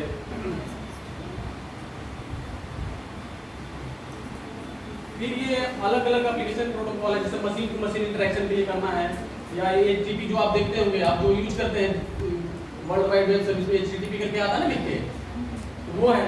तो अलग अलग इसमें प्रोटोकॉल्स होते हैं जिसका हम लोग यूज इस्तेमाल करते हैं। जैसे ईमेल लिखते हैं तो जीमेल या कोई भी सर्विस खुलता है, उसे भी खुलता है ना, HTTP लिख के पहले आएगा, वो है आपका। अब क्योंकि अभी हम सेंसर की बात कर रहे थे, उसमें हमने सॉफ्टवेयर भी बताया आपको, हार्डवेयर भी बताया कहाँ पे आप कर सकते हैं। लेकिन मशीन लर्निंग के लिए जैसे प्रिडिक्शन का मॉडल बनाना है, ठीक है, तो अभी पाइथन प्रोग्रामिंग भी बहुत चल रहा है, आप लोग नाम सुने होंगे। प्रोग्रामिंग में अलग अलग C प्लस जावा ऐसे करके तो पाइथन का बहुत चल रहा है। तो पाइथन प्रोग्रामिंग आप कहाँ चलाएंगे? ये तो कहीं जगह चाहिए ना, कहीं कोड लिखने के लिए कुछ चाहिए। तो कोड लिखने के लिए आपका पहले C प्लस के लिए अलग से हम लोग इंस्टॉल करते थे सॉफ्टवेयर, फिर उसको खोलते थे, उस पर लिखते थे, प्रोग्राम करते थे ना। इसके लिए आता है एक एनाकोंडा करके आता है, उसको इंस्टॉल करेंगे तो उसमें जुपिटर नोटबुक मिलेगा, वो भी ओपन सोर्स है, ठीक है। उसमें जुपिटर नोटबुक में आपका एक आएगा, उसमें आप वो प्रोग्राम लिख सकते हैं। लेकिन गूगल कोलाब जो है सबसे ऊपर जो है, गूगल कोलाब, जिसको गूगल कोलैबोरेटरी भी बोलते हैं। Google Colab it's like Google search engine जैसे आता है ना, उसमें मैसेज भी आता है। गूगल स्कॉलर भी आप देखेंगे, गूगल स्कॉलर में रिसर्च से रिलेटेड आइटम्स होते हैं। अगर गूगल स्कॉलर में आप जाएंगे, कोई भी कीवर्ड वहाँ डालेंगे तो उससे रिलेटेड आपको पूरा सर्च कर सकते हैं आप। अगर आपको रिसर्च फील्ड में जाना है या किसी एरिया में आप कुछ प्रोजेक्ट बना रहे हैं, गूगल स्कॉलर में आप जाइए, वहाँ पे कोई कीवर्ड से डालिए उससे रिलेटेड। मान लीजिए आपका बोटनी से है, किसी प्लांट के बारे में जानना, उस प्लांट का नाम डाल दीजिए, या एंड डिजीजेज कर दीजिए, डिजीज से उससे रिलेटेड काम कर रहे हैं, आपको पूरा उस पर क्या काम होगा, पूरा रिसर्च पेपर आपको दिखने लगेगा, तब उसे सर्च कर सकते हैं। तो उसी तरह गूगल कोलाब है। गूगल कोलाब में फ़ायदा क्या है कि आपको अलग से कुछ भी इसमें इंस्टॉल करने की ज़रूरत नहीं है। जितने एड-ऑन्स हैं जो पीछे रहता है, लाइब्रेरीज हैं, वो अलग से इंस्टॉल करने की जरूरत नहीं पड़ती, वो ऑलरेडी इसमें दिया हुआ है। तो इसे प्रोग्राम लिखिए, रन कीजिए, आपको रिजल्ट आते रहेगा। तो ये बहुत अच्छा है, गूगल ने बनाया है। तो इसमें पाइथन में प्रोग्रामिंग लिखा जाता है, वो होता है। और इसमें अलग अलग लाइब्रेरीज भी हैं, डाटा साइंस में हम लोग यूज करते हैं। न्यूमेरिकल एनालिसिस के लिए आपका नमपाई है, पांडास है, आपका इमेज एनालिसिस करना है तो उधर देख रहे हो टेंसरफ्लो है, केरास है, पाइटॉर्च है, ये अलग अलग लाइब्रेरीज हैं जिसका हम लोग इस्तेमाल करते हैं। और इसकी इसी लाइब्रेरी में जो प्रोग्राम, उसमें जो एल्गोरिथम है, कोड है, पूरा उसमें लिखा हुआ रहता है। और उसका अभी तो ओपन सोर्स भी मिल गया है, बहुत जगह आप सर्च भी कर सकते हैं। कुछ कुछ जो है कैगल करके है, जैसे कैगल में क्या कर सकता है आपका, वहाँ पे आपको किसी ने प्रोग्राम बनाया है, वो ऑलरेडी वहाँ अपलोड करके रखता है, आप यूज कर सकते हो उसका। वहाँ पे क्या करेगा कि आपको प्रोग्राम ऑलरेडी आपका उससे रिलेटेड इमेज एनालिसिस का प्रोग्राम लिखा हुआ है, आप कैसे कैसे इमेज एनालिसिस करेंगे। करना उसमें क्या है, अपना इमेज डाटा सेट के लिए उसको ट्रेन करना है, बस। डाटा सेट आपका क्रिएटेड है सब, बस उस डाटा सेट को आप बिल्ड कर दीजिए, आप यूज कीजिए। तो इस तरह का भी आ रहा है। कुछ क्या है, प्री ट्रेंड है, लेकिन आपके लिए यूज के लिए प्री ट्रेंड नहीं है, सिर्फ आपको अपना डाटा सेट के लिए उसको ट्रेंड करना पड़ेगा, और फिर उसको आप इस्तेमाल कर सकते हैं। ये भी होता है। फिर जैसे आपको ग्राफ बनाना है या टेबल बनाना है, उस तरह का ग्राफिकल रिप्रेजेंटेशन करना है, मैटप्लॉटलिब का यूज होता है। ये अलग अलग इसमें हम लोग यूज करते हैं। अब जैसे अभी तो हम बेसिक स्ट्रक्चर बता रहे थे, अभी रियल वर्ल्ड एप्लीकेशन इसको कहाँ कहाँ हो रहा है, जो अभी देख रहे होंगे। अभी आप लोग देखते होंगे कि कैमरा से घर का ही जो है IoT बेस्ड डिवाइस बना हुआ है। आप घर बैठे एक से अपना मोबाइल से देख रहे हैं कि मेरे घर में क्या हो रहा है। ये सबसे ज़्यादा यूज हो रहा है ना। तो वहाँ पे वो कहाँ रहा, वो भी IoT है। कैमरा है एज ए सेंसर, तो वहाँ पे photographs live location real time result ले रहा है, और उसको थिंग्स इंटरनेट से वो चीज़ को यूज करके आपको जो उसमें वाईफाई लगा हुआ है, GSM मॉड्यूल लगा हुआ है, आपको मोबाइल पे वो चीज़ को पहुँचा रहा है। ये हो रहा है, तो आपका वहाँ पे यूज होता है इसका रियल वर्ल्ड एप्लीकेशन से। तो सेम चीज़ वही है, आपका ड्राइवरलेस कार आपका है, इसमें GPS लोकेशन को यूज करके आपका एक काम चल रहा है। ये आपका जीपीएस है, कैमरा लगा हुआ है, साउंड नेविगेशन एंड रेंजिंग उसमें सोनार सिस्टम भी लगा हुआ है, फॉरवर्ड लुकिंग राडार लगा हुआ है जो आगे ही चलेगा, साइड से डिस्टेंस जीप वो करेगा। ये रोड पे चल रहा है तो ऑब्स्टिकल्स इधर उधर रहेंगे, उधर से भी वो आपका वो करके वो चलेगा, एक डिस्टेंस वो फिक्स करके चलेगा। जैसे ड्रोन आप लोग उड़ा रहे थे, ड्रोन में था राडार लगा हुआ था उसमें, और राडार से वो डिस्टेंस वो लेके चल रहा था, डिफरेंट डायरेक्शन में लगे हुए, अलग अलग डायरेक्शन का वो लेके काम कर रहा है। ड्राइवरलेस कार जो है वो अभी तक बनी है, ये चल रहा है, काम चल रहा है। काम चल रहा है, बता रहा हूँ कि अभी रियल वर्ल्ड एप्लीकेशंस में चल रहे हैं, काम कर सकते हैं। इसमें प्रॉब्लम्स आ रहा है क्योंकि देखो कुछ वर्ड में जहाँ पे आपका स्ट्रक्चर सही है वहाँ पे तो काम कर जाता है, लेकिन जहाँ पे लिमिटेशन जैसे ड्रोन का बल बता रहा था, राडार था वहाँ, लेकिन वायर आ जाएगा, आयन वायर आ जाएगा, वो तो डिटेक्ट नहीं कर पाएगा ना, सेंसर लेवल लिमिटेशन, वही तो बता रहा हूँ।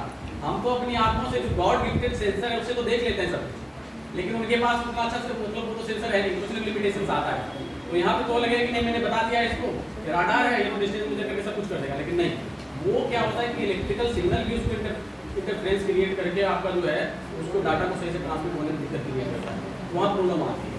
तो ये रियल वर्ल्ड मतलब प्रॉब्लम भी है वहाँ कि सेंसर्स है लेकिन वहाँ पे उसका लिमिटेशन है। फिर आपका ड्राइवर ड्रॉजीनेस सिस्टम पे भी चल रहा है। अभी आप सिंपल का यूज बता रहे हैं, अभी आप देखे होंगे कि कोई सीट बेल्ट नहीं लगाता है तो गाड़ियों में आ गया साइरन बजता है, यस सर, बजता है ना, ये भी सेंसर का ही कमाल है कि कुछ नहीं है, वहाँ पे आपका एक इलेक्ट्रिकल सिग्नल जो जा रहा था उस सिग्नल को मान लीजिए कि वहाँ पे बाधित कर दिया, वो आप सिंपली अभी बना सकते हैं। उस जैसे ही सर्किट पूरा हुआ, ठीक है, नहीं पूरा हो रहा है तो बजर बज रहा है, ऐसा अपना भी डिजाइन कर सकते हैं। हो सकता है उसमें अलग कोई वो बनाया हो, लेकिन आप भी ऐसा बना सकते हैं, ऐसा कुछ नहीं। वही तो बताया, आर्डिनो ले लीजिए, एक बजर ले लीजिए और एक एलईडी लेके आप मुझे डेंजर आप दिखाइए कि आपका लाइट जो है वो सही से नहीं है, तो लाइट जल रहा है या बजर बज रहा है, अलग अलग उसका इस्तेमाल कर सकते हैं। तो इसमें ड्रॉजीनेस सिस्टम बना कि आँख का पलक जैसे झुक रहा है वो फिर आगे लगा हुआ है कैमरा, तो बता रहा है कि अब ये आदमी जो है सही कंडीशन में नहीं है। आँख जब खुला हुआ है तो वो इमेज अलग आएगा, जब इसको बंद करें अलग इमेज आएगा ना, तो रियल टाइम उसे को ट्रेन किया, उससे बताया कि जैसे ये झुक रहा है तो इसका मतलब जो है now it is feeling drowsy, ये फिर उसको अलर्ट करेगा या कोई सायरन बजाएगा या कोई पिंग पोंग कुछ तो होगा ये आप डिपेंड करता है। फिर अभी एक आ गया no cashier no counter automatic money deduction, Amazon इसमें बना रहा है, अमेजन ने ये आपका विदेशों में हो भी रहा है, गए आप काउंटर पे उठाए जैसे ही वहाँ पे डिटेक्ट कर रहा है कि आपके जो है आपके कार्ड से पैसा कट जाएगा, आज भी जरूरत ही नहीं, अभी हो भी रहा है कि आप जैसे अलग अलग डिवाइसेस भी जाते हैं, जैसे हम लोग भी जाते थे, तो हम लोग अगर कहीं जा रहे हैं, आप कहाँ कहाँ जा रहे हैं, मोबाइल आप पॉकेट में रखे हैं, आपको पूरा ट्रैकिंग हो रहा है, महीने में मैसेज आता है कि आपने इस साल में कहाँ कहाँ घूमा है, किस किस प्लेस पे आता है, किस किस प्लेस पे आप पहुंचे हैं इस साल में, वो आपको साल का पूरा या मंथ का एनालिसिस करके आएगा कि आप लोग यहाँ यहाँ गए थे, तो वो जीपीएस ट्रैकर मोबाइल में लेके घूम रहे हैं। सिर्फ चीज़ है कि आपका उसमें डिवाइस लगा कि आप कुछ भी उस तरह से कर सकते हैं।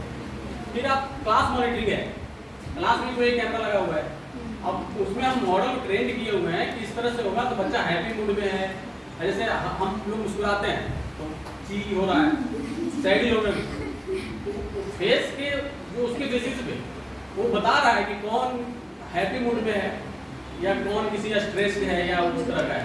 क्लासरूम मॉनिटरिंग भी इससे कर सकते हैं और होता है बहुत जगह। फिर अभी जो स्मार्ट होम्स की बात कर रहे थे, तो स्मार्ट होम्स भी इससे बना सकते हैं कि अलग अलग सेंसर्स लगा के, अभी तो बहुत सारा आ गया स्मार्ट, अभी क्या आपका ये भी आ गया है वॉशिंग मशीन में, जैसे आपने कपड़े डालने चले गए, आप चाह रहे हैं कि हमारे घर पहुंचने से पहले कपड़ा जो है साफ हो जाए, आप यहीं से जो ऑन कर दिया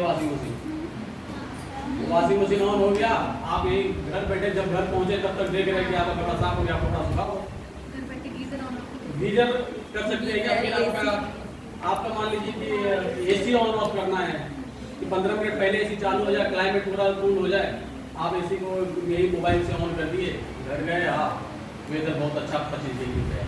डिजिटल लॉक्स भी, हाँ, लॉकिंग सिस्टम भी उसमें यूज हो रहा है। तो ये अलग अलग इसमें जैसे रियल वर्ल्ड एप्लीकेशन बहुत यूज हो रहा है, हम लोग कर भी रहे हैं, लेकिन सब जगह है कि आपका सेंसर्स है, डाटा जनरेट किया है, उसके बेसिस पे वहाँ पे एक इंटरनेट ऑफ थिंग्स जो बता रहे हैं, वहाँ थिंग्स और हार्डवेयर सॉफ्टवेयर जितना है सब का यूज एप्लीकेशन वहाँ पे हो रहा है।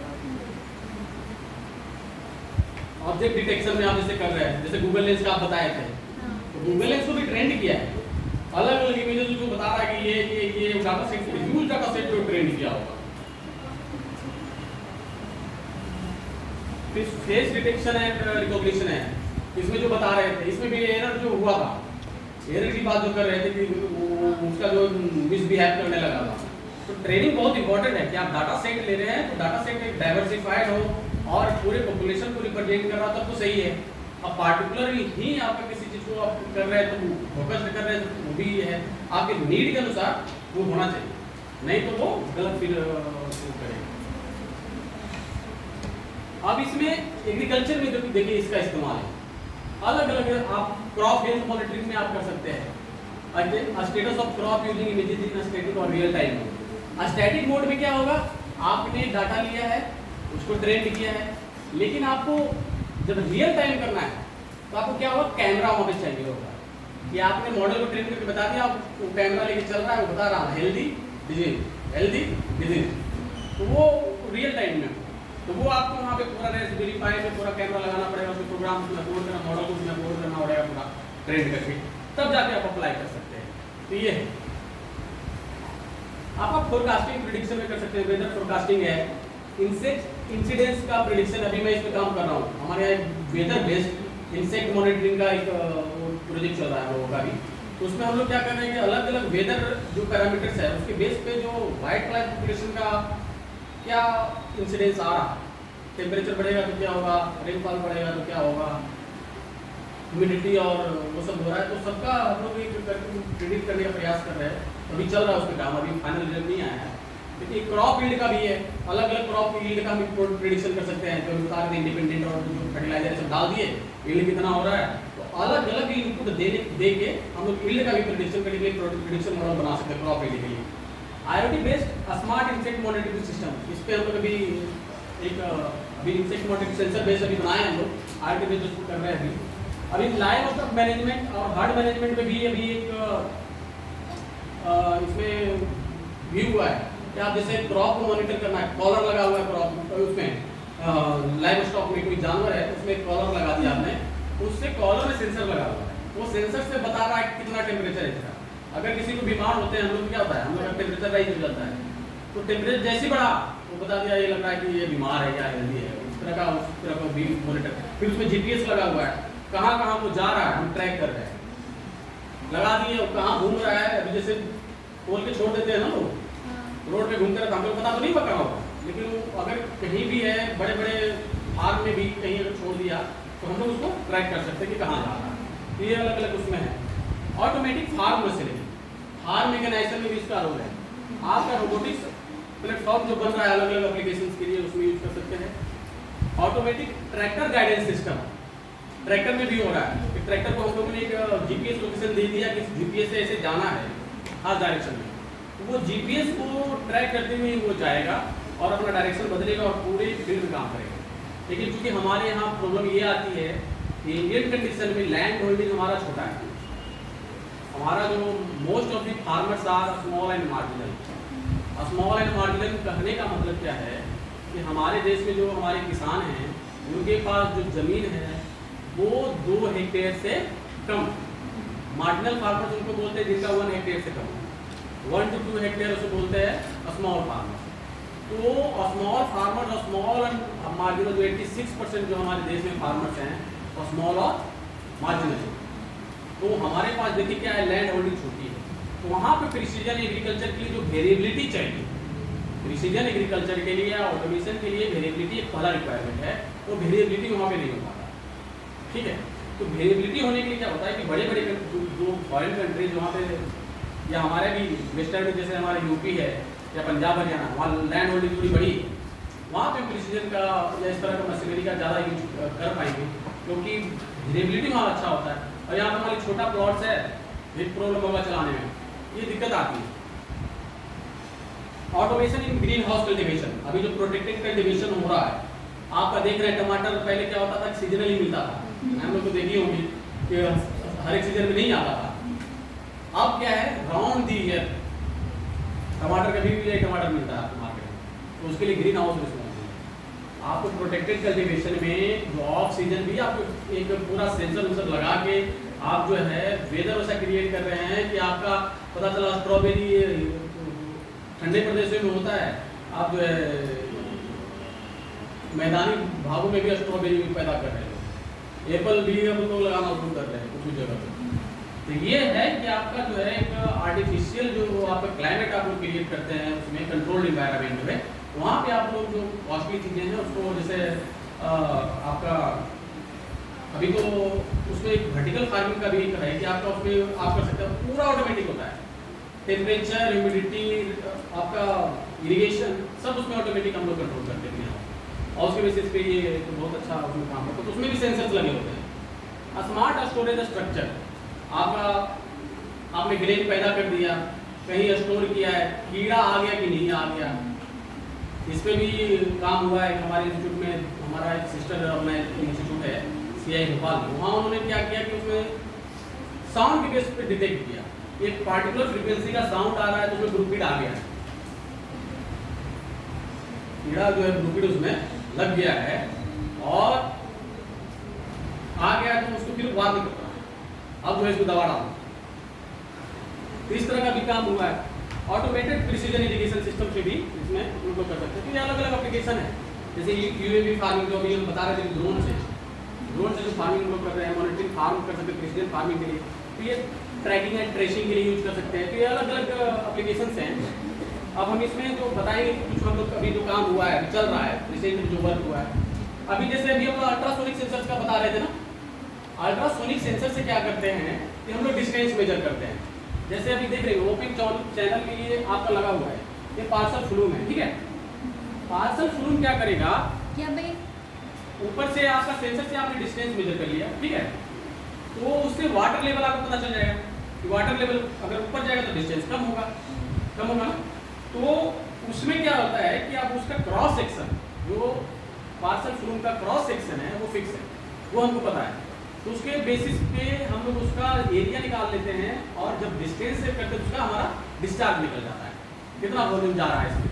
तो ये रियल टाइम हमारा जो ओपन चैनल, क्योंकि हमारा मोस्ट ऑफ द इरिगेशन जो हमारे देश में अभी चल रहा है, अभी भी जो फार्मर्स हमारा जो इरिगेशन कर रहा है वो सरफेस इरिगेशन कर रहा है, 85% सरफेस इरिगेशन होता है, और जो यहाँ पे माइक्रो इरिगेशन और ड्रिप और स्प्रिंकलर ये सब आया हुआ है, फिर भी अभी 85% जो इरिगेशन हो रहा है वो सरफेस इरिगेशन हो रहा है और उसमें एप्लीकेशन एफिशिएंसी 35 से 50% ही हो रहा है। तो उसको बढ़ाने की जरूरत है। तो उसके लिए हमको क्या करना है कि रियल टाइम मॉनिटरिंग और डिवाइस इस तरह का होगा वो हमको जो है हेल्प करेगा कि कितना पानी जा रहा है। ये नहीं पानी चला के छोड़ दिए पता चला कि पूरा जो खेत हमारा फ्लड हो गया, फ्लडिंग पूरा चला कंटिन्यू चल रहा है, तो उससे पता नहीं चलेगा। हमको इस खेत में इतना एरिया में इतना पानी ही डालना है सरफेस इरिगेशन में, तो आपका हम लोग जो है इस डिवाइस का यूज कर सकते हैं। ओपन चैनल में लगा के कितना डिस्चार्ज हो रहा है हम लोग रियल टाइम उसको मॉनिटर करते हैं। इसके लिए भी अलग अलग सेंसर इसमें लगे हैं, जैसे अल्ट्रासोनिक सेंसर लगा है, क्लाउड जो भी बता रहे थे थिंग्स की क्लाउड का हम लोग इस्तेमाल कर सकते हैं, और इसका जो फार्मर्स इस्तेमाल करके जो है अपना रियल टाइम जो है इरिगेशन मॉनिटरिंग का कितना पानी डालना है खेत में फ्लड इरिगेशन कैसे उसी तरह ये डिवाइस बनाया था। इसमें क्या है आपका जैसे इवेको ट्रांसपिरेशन मेजर करते हैं। इवेको ट्रांसपिरेशन क्या होता है कि आपका जैसे कोई क्लोज एरिया है, मान लीजिए सॉइल है, सॉइल में आपने पानी डाला तो कुछ पानी तो लीच होगा, पर्कुलेट करेगा, कुछ पानी ऊपर उड़ जाएगा, इवेको ट्रांसपिरेट जो हो रहा है। तो अगर इवेको ट्रांसपिरेशन का जो हमको अमाउंट निकालना है तो इसके लिए हम लोगों ने सेंसर का इसमें डिवाइस लगा के बनाया है, और एक वेट बेसिस वेट भी उसमें मेजर हो रहा है, कितना वेट डिफरेंस आ रहा है। तो एक लोड सेल लगा हुआ है, लोड सेल एक डिवाइस होता है जिसमें आपका अलग अलग सेंसर उसमें भी लगे होते हैं। स्ट्रेन गॉज के बेसिस पे मान लीजिए कोई काम कर रहा है, और स्ट्रेन गॉज क्या है कि इस पर प्रेशर आप क्रिएट किए हैं तो उसमें पोटेंशियल डिफरेंस क्रिएट करता है। अगर कंट्रैक्शन और आपका किसी को टेंशन है, जैसे आप उसको खींच रहे हैं या प्रेस कर रहे हैं, तो उसमें क्या होगा, ये सिलिका का बना होता है SiO2 का, तो सेंसर में क्या होगा ना, स्ट्रेन गॉज में एक साइड पॉजिटिव और एक साइड नेगेटिव क्रिएट होगा, तो उसके बेसिस पे आपका पोटेंशियल डिफरेंस क्रिएट होगा, और उस पोटेंशियल डिफरेंस की मात्रा को आपको लोड में वो मेजर करेगा।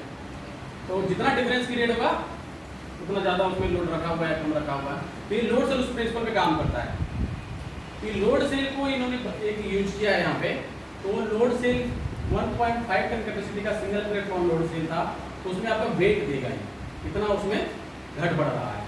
अब इसमें सेंसर अलग अलग लगे हुए हैं। सॉइल टेम्परेचर सेंसर लगा हुआ है 20 सेंटीमीटर इंटरवल पे। फिर आपका अल्ट्रासोनिक सेंसर जो है ये साइड वाले में यहाँ पे माउंटेड है अल्ट्रासोनिक सेंसर। तो जैसे ही पानी का लेवल इसमें घट बढ़ेगा, अगर पानी यहाँ से आ रहा है तो यहाँ जमा होगा पानी, लीच करके परकुलेट होके, तो पानी का लेवल हमको पता चल जाएगा। तो हम कितना अमाउंट पानी का निकाल सकते हैं, क्योंकि क्रॉस सेक्शन उसका पता है, सिलिंड्रिकल है तो उसका एरिया पता है कि कितना पानी उसमें जमा हो रहा है। उसके बेसिस पे हम निकाल सकते हैं कि मैंने इतना पानी डाला, इतना पानी उसमें, इतना आफ्टर सर्टेन टाइम्स इतना जमा हुआ और इतना उड़ा उसमें, और वेट हमको पता चल रहा था तो वहाँ उसमें रिटेन कितना किया है। तो सबका डिफरेंस निकाल के हमको वेपर ट्रांसमिशन हम लोग कंप्लीट करते हैं। तो ये इसमें भी जो माइक्रो कंट्रोलर बोर्ड हमने दिखाया था, ESP32 था वहाँ पे, और एक थिंग स्पीड क्लाउड का यूज करके इंटरनेट ऑफ थिंग्स से कनेक्ट करके एक रियल टाइम आपको डाटा वहाँ पे मिल रहा है। फिर आपका जैसे ट्रैक्टर है, तो ट्रैक्टर को आपको इसका परफॉर्मेंस भी जानना है, साथ साथ उसको ट्रैक भी करना है। तो परफॉर्मेंस जानने के लिए क्या होता है, ट्रैक्टर में कितना फ्यूल खा रहा है, एक स्लोमीटर लगा हुआ है तो फ्यूल का आपको पूरा डिटेल दे रहा है कि कितना फ्यूल का कंजम्पशन इसमें है।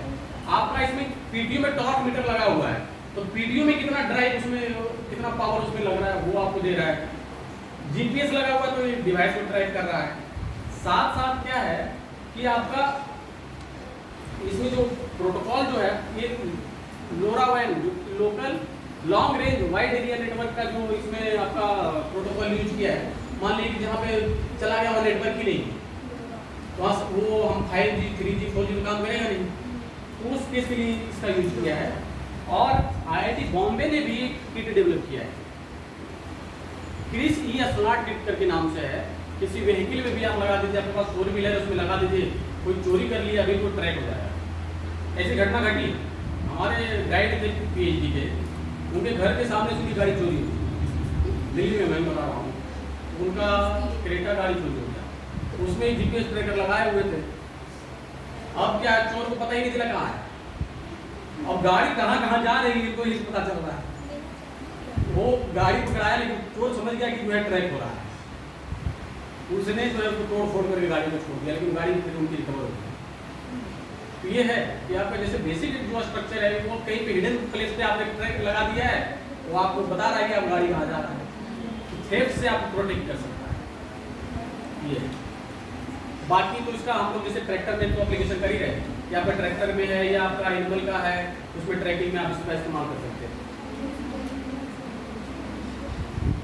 ड्रोन टेक्नोलॉजी में भी अभी इसका इस्तेमाल चल रहा है कि आपका ड्रोन उड़ रहा है, ठीक है, यहीं से रिमोट से हम लोग स्प्रेयर को ऑन ऑफ करते हैं, यहीं से उसको मैसेज दिए वहाँ पंप जो ऑफ हो गया, अब स्प्रे स्टार्ट करो, स्प्रे स्टार्ट हो जाता है। तो ये सिस्टम यहाँ पे अलग अलग इसमें है, काम करता है। अभी एक ड्रोन के बारे में भी आप लोग पता नहीं जानते कि नहीं जानते, देखा होगा ड्रोन साथ में उड़ता है ना, वो नैनो पेट्रोल का ड्रोन उड़ता है, उड़ता है 250 ग्राम से कम वेट होता है उसका, और उसमें उड़ाने के लिए पायलट सर्टिफिकेट की जरूरत नहीं है, कोई भी उड़ा सकता है इंडिया में। लेकिन प्रॉब्लम क्या है कि इंडिया में कोई भी ड्रोन उड़ेगा तो एक drone policy, new drone policy 2021 को 25 अगस्त 2021 को गवर्नमेंट ऑफ इंडिया ने नोटिफाइड किया है, ठीक है। और उस पॉलिसी के अनुसार क्या है कि इंडिया के आकाश में, भारतीय आकाश में कोई भी ड्रोन अगर फ्लाई करता है तो वो उसको डिजिटल स्काई, एक वेबसाइट है, आप लोग नोट डाउन भी कर सकते हैं डिजिटल स्काई। क्योंकि इस वेबसाइट पे आप ड्रोन से रिलेटेड कोई भी इंफॉर्मेशन की सिंगल विंडो वेबसाइट है। आपका किस एरिया में उड़ाना है, येलो जोन में आता है, रेड जोन में आता है, एयर स्पेस मैप होता है वहाँ पे, हमको उड़ाने से पहले वहाँ चेक करना पड़ेगा एयर स्पेस मैप में। तो पता चला कि इलेक्शन का टाइम है, प्रधानमंत्री जी बगल विजिट कर रहे हैं और तुम यहाँ ड्रोन उड़ा रहे हो, ठीक है। तो उस दिन जो है फिर गए तो कोई प्रोटेक्टेड एरिया है, एयरपोर्ट है, आपका आर्मी बेस है, तो ये सब प्रोटेक्टेड होता है। आप लिखा होता है, आप जाते होंगे कहीं देखे होंगे, लिखा है ना, नो ड्रोन जोन। ड्रोन आप वहाँ नहीं उड़ा सकते हैं क्योंकि रिस्ट्रिक्टेड एरिया है, प्रोहिबिटेड एरिया है, वहाँ पे आपको करेंगे तो प्रॉब्लम होगी और सिक्योरिटी के लिए भी खतरा है। तो ये तो उसमें अलग अलग ड्रोन आता है कैटेगरी का। 250 ग्राम तक जो है नैनो कैटेगरी का आता है, 250 से 2 केजी तक का ये माइक्रो कैटेगरी का है, और 2 केजी से 25 केजी तक का स्मॉल कैटेगरी का है। तो हमारे यहाँ भी ड्रोन है ये जो पिक्चर है हमारे ड्रोन का है, ये कहीं से बाहर से नहीं गया है, ये हम लोग उड़ाते हैं इस ड्रोन को। मैं इसका पायलट भी हूँ, तो हम लोग इससे स्प्रे करते हैं। और अभी हम लोगों ने एक किसान ड्रोन स्कीम के अंतर्गत अभी लगभग 18 गाँव में जाकर हम लोगों ने इसका डेमोस्ट्रेशन भी किया है। सर ये जब आप उड़ाते हैं तो कौन से डेज कुछ खास होते हैं या कोई कैसे मतलब प्लान करते हैं? हाँ, प्लान का मैम क्या है ना, जैसे जब आप उड़ाएंगे तभी बच्चों को लेके आ रहे नहीं वो आएंगे तो दिखाने के तभी दिखा सकते हैं। उसके लिए कोई हमारे ग्राउंड पे भी आपको उड़ा के डेमोस्ट्रेशन दे के वो कर सकते हैं, इसके लिए कुछ नहीं है, क्योंकि हम लोग दिखाते भी रहते हैं। अभी KVK कृषि विज्ञान केंद्र से भी और चाहे फार्मर्स ग्रुप भी आते रहते हैं, या अभी हम लोग केंद्रीय विद्यालय के बच्चे आए थे, अभी यहाँ से माती से आए थे, फिर यहाँ पर चकेरी से आए थे, फिर लोग को हम लोग ने दिखाया है। फिर जयपुरिया इंटरनेशनल से भी बच्चे आए थे, कुछ उनको भी दिखाया था। फिर बाकी यहाँ रामा यूनिवर्सिटी से भी आए थे। तो वहाँ पे क्या है कि बेसिकली इस ड्रोन में क्या है कि ये स्मॉल कैटेगरी का है, यानी इसका वेट जो है 24 केजी का, लगभग 25 केजी का है, 24.9। तो ऑल ऑफ इट मतलब आपका एक 10 लीटर का टंकी है इसमें, तो 10 लीटर के टैंक में आप पानी डाल दीजिए तो ऑल ऑफ वेट जो है 25 केजी का, ऐसे 15 केजी आता है। अब इसमें जो है 15 से 20 मिनट के लिए इसमें इसका बैटरी बैकअप, 2 बैटरी लगा है इसमें, 16,000 मिली एम्पियर आवर का 2 बैटरी लगता है, वो चार्जेबल बैटरी होता है। आपका एक बार चार्ज करेंगे तो 15 से 20 मिनट के लगभग उड़ेगा। और इसमें 4 नोजल लगा हुआ है और फ्लैट पैन टाइप नोजल है, और ये हेक्साकॉप्टर है। हेक्साकॉप्टर मतलब 6 विंग है इसमें, ठीक है। तो आपको एक बार उड़ेगा, टेक ऑफ करेगा, आप एक पाथ दे दीजिएगा तो ऑटोमेटिक पाथ में भी उड़ेगा, नहीं तो लॉइटर मोड में आप अपने हाथ से ही कंट्रोल कर सकते हैं, कहाँ जा रहा है देख रहे हैं, पूरा अपना कंट्रोल करके उड़ा रहे हैं। आप इसका डिस्चार्ज भी इसमें सेट कर सकते हैं, कहाँ ऑन करना है कहाँ ऑफ करना है स्प्रेयर को, वो भी आप मॉनिटर कर सकते हैं। तो यहाँ भी IoT काम कर रहा है। जैसे हम अगर अपने रिमोट से ही हम पंप को ऑन ऑफ कर रहे हैं तो वही हो रहा है ना, यहाँ से ऑन ऑफ करके रिले को हम मैसेज दे रहे हैं, वहाँ पंप को ऑपरेट कर रहे हैं तो वहाँ पे कब ऑन होना है कब ऑफ होना है, वहाँ कंट्रोलर लगा होता है। हर एक मोटर का पंप का एक कंट्रोलर आता है। आपका जैसे पंखा भी चल रहा है, हम लोग डायरेक्शन भी इसका चेंज करते हैं, जैसे ड्रोन जा रहा है लेफ्ट जाओ, ठीक है, हम इधर किए तो लेफ्ट चलना, लेफ्ट कैसे जा रहा है तो उसमें क्या होता है फैन लगा हुआ है, तो पता चला ये फैन जो है धीरे गति से उड़ने लगा, इधर जो है ज़्यादा गति से उड़ रहा है। एक साइड वाला ज़्यादा तेजी से रोटेट कर रहा है, एक साइड वाला कम गति से रोटेट कर रहा है, तो उसके बेसिस पे जो है उसका डायरेक्शन और इसे हम लोग चेंज कर सकते हैं। तो ये प्रिंसिपल पे काम करता है। तो उसमें वो कहाँ से हम लोग देंगे, वो वही है कि आप जब फ्लाइट कंट्रोलर को आप कंट्रोल कर रहे हैं वो वहाँ पर उसको मैसेज दे रहा है, इन्फॉर्मेशन दे रहा है कि आपको क्या चाह रहे हैं।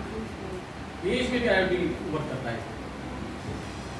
आपका अभी क्योंकि आप लोग अभी ग्रेजुएशन में हैं तो एक नया स्कीम भारत सरकार का भी आया है, अभी चल रहा है, प्रधानमंत्री जी का एक किसान ड्रोन स्कीम चल रहा है। नाम सुना होगा आप लोग, किसान ड्रोन दीदी। तो ड्रोन दीदी जो स्कीम आया है, तो इस ड्रोन का जैसे हम लोग लिए थे लगभग 6 से 10 लाख का कॉस्ट होता है, तो हमारा 10 लाख के लगभग कॉस्ट पड़ा था। लेकिन अभी जो आया है उसमें है कि कोई भी जो भारत का नागरिक है जिसका 18 साल से ज़्यादा उम्र है और जो 10th पास है, ये रिक्वायरमेंट है। और पहले तो पासपोर्ट का भी रिक्वायरमेंट था, अभी पता नहीं इसमें लगता हटा दी दिया है, अभी एग्जैक्ट उसका हमें इन्फॉर्मेशन नहीं है। लेकिन हम जब ट्रेनिंग लिए थे उसमें पासपोर्ट की रिक्वायरमेंट थी। अभी उन्होंने कुछ लिबरलाइज किया है, क्योंकि हर जगह पासपोर्ट तो नहीं बना सकते हो, तो उसमें कोई भी ट्रेनिंग लेके सेल्फ हेल्प ग्रुप बना के आप लोग ड्रोन उड़ा सकते हैं, आप लोग उड़ा सकते हैं। और उन लोग को 80% सब्सिडी मिल रहा है। तो खास करके जो महिला किसान ड्रोन दीदी जो बनेंगी उनको 80% सब्सिडी मिलेगा। ये प्रधानमंत्री जी का मतलब सोच है। तो एक रोजगार भी मिलेगा, आप इसको कस्टम हायरिंग बेसिस पे गाँव में इसका रिक्वायरमेंट है, सब जगह है डिजीज मॉनिटरिंग के लिए। अभी इसमें बहुत सारे अटैचमेंट आते हैं, फर्टिलाइजर भी स्प्रेड करता है, सीड भी स्प्रेड कर सकता है। मान लीजिए जंगल में वो सीडिंग करना ही गए, उड़ के पूरा जो है दाना गिरा के आ गया पूरा सीड, वहाँ पे एफोरेस्टेशन में इसका यूज हो सकता है। तो अलग अलग मॉनिटरिंग में भी यूज होता है, क्राउड मॉनिटरिंग में भी देखते हुए अभी तो पुलिस को भी यूज कर रहे हैं, देख रहे हैं कहाँ क्राउड जा रहा है, उसके बेसिस पे वो लोग डिसीजन लेते हैं ड्रोन उड़ा के, तो वो भी काम हो रहा है। तो अलग अलग तरह का इसका इस्तेमाल है। इसमें क्या है कि आपका नैनो ड्रोन के लिए पायलट की जरूरत नहीं है, लेकिन उससे ज़्यादा बड़ा ड्रोन आप जब उड़ाते हैं, जब स्मॉल कैटेगरी का ड्रोन उड़ाते हैं तो या माइक्रो कैटेगरी का उड़ाते हैं तो आपको पायलट सर्टिफिकेट की जरूरत पड़ेगी। और भारत सरकार ने एक डिजिटल स्काई करके वेबसाइट बनाया है, जहाँ पे अलग अलग उसमें जो ऑर्गेनाइजेशंस हैं, RPTO हैं, रिमोट पायलट ट्रेनिंग ऑर्गेनाइजेशन है, जहाँ पे आप ट्रेनिंग ले सकते हैं।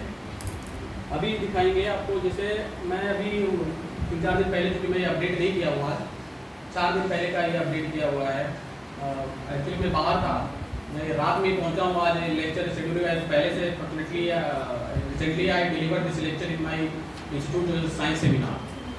तो मैं फॉर्चुनेटली उसी टॉपिक पे आ गया, तो मैं तक नहीं, चलो बच्चों से ट्रैक करेंगे, अच्छा रहेगा। तो इसमें क्या है, 19 तारीख को देखिए 56 आपका ये जो है मॉडल है, टाइप सर्टिफाइड लिखा है ना। तो आपको कोई भी ड्रोन अगर सेल और खरीदना है तो सब ड्रोन आप नहीं खरीद सकते। इंडिया में वही ड्रोन को आप सेल या खरीद सकते हैं जो टाइप सर्टिफाइड ड्रोन। एक हेलीकॉप्टर टाइप का है ना, गया कहीं अगर सही से उसमें सेफ्टी फीचर और सब कुछ नहीं लगा हुआ है तो लाइफ के लिए भी डेंजर है ना। तो आपको ये ध्यान देना पड़ेगा कि कोई भी ड्रोन आप यूज कर रहे हैं, it must be type certified. और इसमें लिस्ट है, जैसे हमारे पास, हम लोगों ने इस कंपनी का हमारे पास आयोटेक का एक एग्रीबोट मॉडल है हमारे पास, जिसमें हम लोग काम कर रहे हैं। तो अलग अलग तरह का इसमें अलग अलग कंपनियों ने बनाया है। इंडिया में अभी लगभग 56 हैं जिनको टाइप सर्टिफिकेशन मिला है, और अलग अलग कैटेगरी का है। वेट दिख रहे हैं ना, यहाँ वेट अलग अलग 5 kg से लेके 2 kg है, यहाँ 47-50 kg तक का भी है। तो अलग अलग कैटेगरी का है। मैक्सिमम हाइट कहाँ तक हो सकता है वो भी है। फिर आपका ये आपका RPTO है, जहाँ से आप ट्रेनिंग ले सकते हैं।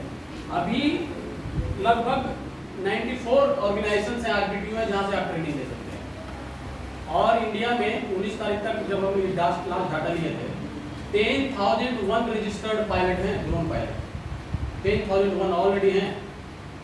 आप लोगों को पता ही नहीं कि पायलट की जरूरत पड़ती है, और 10,000 लोग यहाँ ट्रेनिंग लेकर उड़ा रहे हैं। पता था कि पायलट की जरूरत पड़ती है? नहीं, और लोग उड़ा रहे हैं 10,000 लोग ट्रेनिंग लेके। तो ये चीज़ें बहुत तेज़ी से बदल रही हैं। और आगे का हो सकता है कि जब हम 1960 की बात करते हैं, जब हम लोग को पता नहीं था, हम लोग होंगे 1960 में। तो 1960 में क्या था कि जब ड्रोन, ये ट्रैक्टर जब आया था इंडिया में पहली बार, तो लोग ट्रैक्टर देखने जाते थे। डिस्ट्रिक्ट में हमारे ट्रैक्टर आ गया, क्या ट्रैक्टर, बड़ी चीज़ें देखने जाते हैं। आज देखो ट्रैक्टर हर एक गाँव में आपको 10-15 या इतना मिलता ही है, घर में लोग वही बोल रहे हैं। बैल को हटा ही दिया है, तो इंडियन एग्रीकल्चर का ट्रैक्टराइजेशन हो गया है। हम तो बोलते हैं, अगर मैकेनाइजेशन की बात करें तो हम कहते हैं कि इंडियन एग्रीकल्चर का ट्रैक्टराइजेशन हो गया है, हर एक चीज़ को ट्रैक्टर का यूज हो रहा है। तो इसमें है कि आपका हो सकता है बाद में जो ड्रोन, जो अभी जो लोग मैनुअल जहाँ पे चल रहा है, अभी जो स्प्रेइंग जो खास करके हो रहा है, या स्प्रेइंग ड्रोन है, तो अभी पीठ पे एक नैपसैक का स्प्रेयर होता है, पीठ पे लोड करते हैं, उसको स्प्रे करते हैं, देखा होगा आप लोगों ने। तो उसमें प्रॉब्लम क्या आती है कि 15 लीटर या 15 लीटर का टैंक है, आप पीठ पे लोड करके जा रहे हैं, केमिकल का एक्सपोजर हो रहा है, डायरेक्ट कंटेक्ट में आप आ रहे हैं। इसमें है कि आप यहीं से उड़ा रहे हैं, कहीं भी जाना है जहाँ पे आप उससे नहीं पहुँच सकते, जहाँ आप पहुँच नहीं सकता है। शुगर केन का फील्ड है, वहाँ पहुँच ही नहीं सकता है। पिजन पी है का फील्ड है, वहाँ आप नहीं पहुँच सकते अगर के केन में, यहीं से आप इससे स्प्रे कर सकते हैं। और फार्मर से इसको डिमांड कर रहे हैं, ऐसा नहीं हम लोग के पास भी डिमांड आ रहा है, सर हमारे यहाँ स्प्रे कर दीजिए, वहाँ स्प्रे कर दीजिए। तो ये है। अभी हम लोगों ने अभी मोर देन लगभग 300 से ज़्यादा हम लोगों ने डेमोस्ट्रेशन भी कंडक्ट किए हैं फार्मर फील्ड में। हम लोग गए हैं अभी इस स्कीम के अंतर्गत, और लगभग 18 गाँवों में हम लोग अभी आसपास कानपुर देहात, कानपुर नगर में उधर जो है लोग कवर भी किए हैं अपने जो इस स्कीम के अंतर्गत। और किसानों का बहुत अच्छा रिस्पॉन्स रहा है।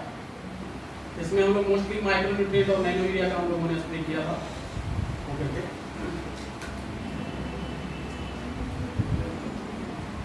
फिर आपका automated irrigation system using IoT, जो आप देख रहे हैं कि आप जैसे क्रॉप है, इसमें आप सेंसर लगा हुआ, मॉइस्चर सेंसर। ये मॉइस्चर सेंसर से आप लगा के आप मॉइस्चर मेजर कर सकते हैं, और उसकी बेसिस पे ये जो रिले है, और ये आपका जो हार्डवेयर जो बता रहे थे अभी आपका माइक्रो कंट्रोलर, इसमें आप कंट्रोल कर सकते हैं, पंप को ऑन ऑफ कर सकते हैं, लेकिन उसमें एल्गोरिथम आपको लिखना पड़ेगा, वो नहीं है।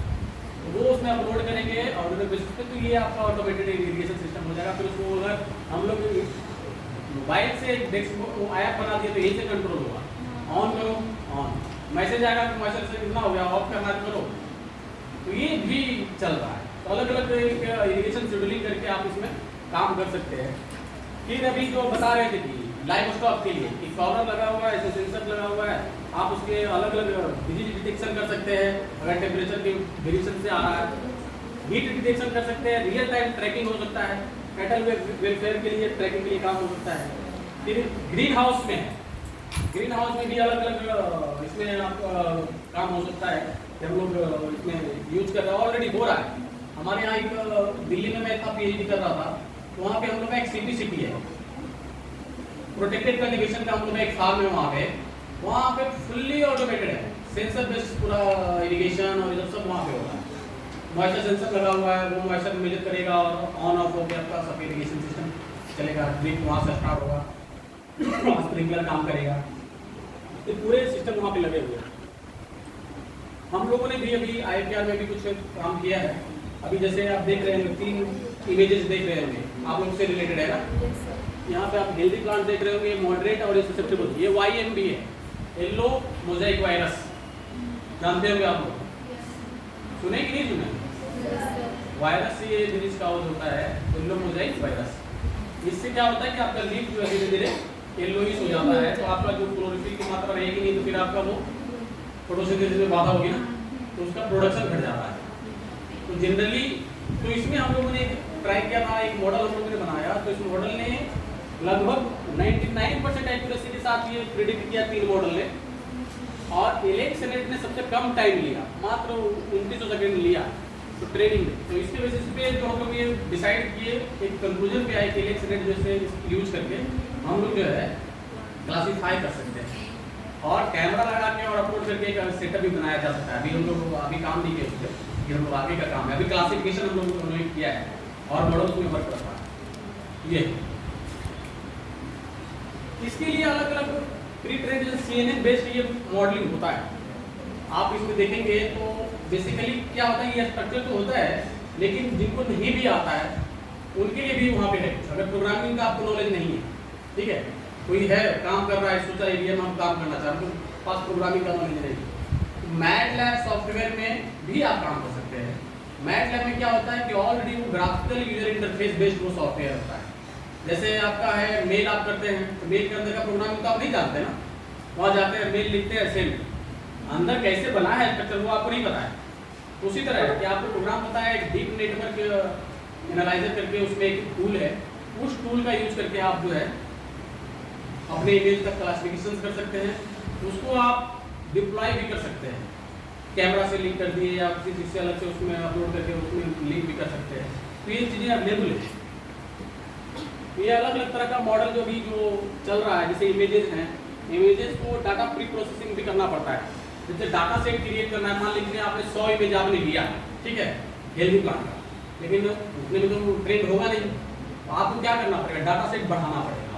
और डाटा सेट कैसे बढ़ाएंगे, आप क्रॉप करते हैं, फोटो क्रॉप करना तो जानते होंगे, क्रॉप भी करते हैं, रोटेट भी करते हैं, फ्लिप करके 390 डिग्री पे रोटेट हो जाओ, करते हैं ना, जूम कर दिए, जूम इन जूम आउट, तो इस तरह से करके हम लोग डाटा सेट बढ़ा सकते हैं। तो ये जो प्री प्रोसेसिंग है ना, डाटा ऑगमेंटेशन जो है, इसके माध्यम से हम लोग नंबर ऑफ डाटा सेट, मान लीजिए हमारे पास 200 या 300 400 इमेज है, उसको हम 1000 इमेज तक हम लोग पहुंचा सकते हैं। तो डाटा सेट बढ़ाने के लिए हम लोग यूज करते हैं और उसको प्यूरिफाई करने के लिए, हो सकता है कुछ इमेज सही नहीं हो, तो उस इमेज को हम लोग हटा देंगे। ये प्री प्रोसेसिंग हम लोग करना पड़ेगा। फिर अलग अलग मॉडल्स आते हैं इसमें कोई भी मॉडल आप सिलेक्ट कीजिए, पहला मॉडल को सिलेक्ट करके उससे आप ट्रेंड कीजिए। ट्रेंड करेंगे तो आपको मान लीजिए आपके पास 100 डाटा सेट है, तो आप क्या करेंगे, 70% ट्रेनिंग करेंगे, 30% वैलिडेट करने के लिए हम लोग रखेंगे। जनरली ये कन्वेंशन भी यूज करते हैं, 70 और 30 का रेशियो यूज करते हैं। 70% ले लिए आप, ट्रेनिंग कर दिए, 30% वैलिडेट कर लिए, फिर आपके पास जो डाटा सेट है उससे आप उसी 30% में 15 टेस्टिंग कर लीजिए, 15 वैलिडेशन में आप यूज किए थे। तो आपका मॉडल जब बन जाएगा तो आपको क्लास बता देगा।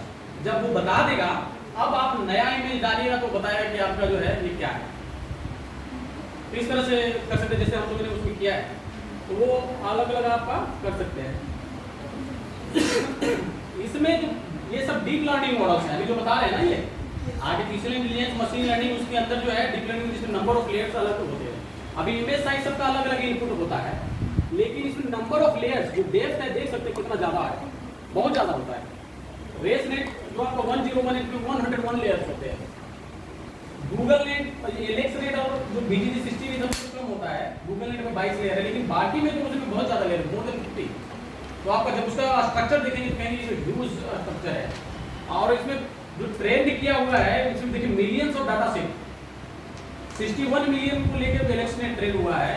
तो वहीं देखिए आपका रेस ने 54 मिलियन डाटा सेट लेकर ट्रेंड किया गया है। ये प्री ट्रेंड मॉडल है, इसमें कुछ नहीं करना, अपने यूज के लिए हमको अपना डाटा सेट बनाना है और उससे इसको ट्रेंड करना है। ये अगर वो काम कर रहा है तो जो मॉडल अच्छा काम कर रहा है उसको हम लोग यूज कर सकते हैं। ये है। इसमें ये देख सकते हैं कि आपका हम लोगों ने काम किया था अभी ट्रैक्टर ट्रेलर वाइब्रेशन को हम लोगों ने मेजर किया था सेंसर लगा के। अभी अलग अलग कंडीशन में हम लोगों ने सेंसर्स लगाए थे फ्रंट, बैक और मिडिल पे कि ट्रैक्टर ट्रेलर वाइब्रेशन का जो है आपका ह्यूमन हेल्थ पे, क्योंकि ट्रैक्टर में लोग बैठ भी जाते हैं, गाँव में अगर जाएंगे तो देखेंगे ट्रांसपोर्टेशन में भी यूज करते हैं। फिर पेरिशेबल आइटम्स या कुछ भी अगर स्टोर करके या कुछ भी हम लोग ट्रांसपोर्टेशन में भी यूज करते हैं उसका, तो ह्यूमन बीइंग पे और मटेरियल पे उसका क्या इफेक्ट पड़ रहा है उस वाइब्रेशन का। जनरली क्या होता है हम लोग उसको नहीं जानते हैं। ड्राइवर ट्रैक्टर चला रहा है, ड्राइवर एक ही ड्राइवर चला ही पड़ा है, उसे पता नहीं चलता है उसके स्पाइनल कोड में क्या प्रॉब्लम आ रहा है। आफ्टर सर्टेन ईयर्स क्या होगा, उसका स्पाइनल कोड में जो है प्रॉब्लम आ जाएगी और उसको सेंसेशन भी प्रॉब्लम होने लगेगी या उसका फिर बहुत सारा प्रॉब्लम आता है, तो वो उसे पता नहीं चलता है, लेकिन लॉन्ग रन में वो इफेक्ट क्रिएट करता है। अभी क्या हो रहा है, बहुत लोगों को एक ऑक्यूपेशनल हेल्थ हैजार्ड हो रहा है, मोबाइल हाथ में रखे पड़े हैं, हर समय मोबाइल लिख रहे हैं, हर समय मोबाइल ही पकड़े पड़े हैं, पता चला उनको मोबाइल हाथ में जो सेंसेशन बहुत लोगों को प्रॉब्लम आना शुरू हो गया है।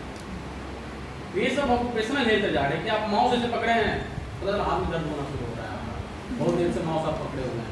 तो ये जब ऑक्यूपेशन से रिलेटेड होता है, जनरली जो सॉफ्टवेयर वाले होते हैं, जब आप बेंगलोर कोई रहता हुआ तो सॉफ्टवेयर वाला, तो देखिए क्या होता है वहाँ पे आस-पास पूरा वहाँ पे जो है कुछ दूर जब आपका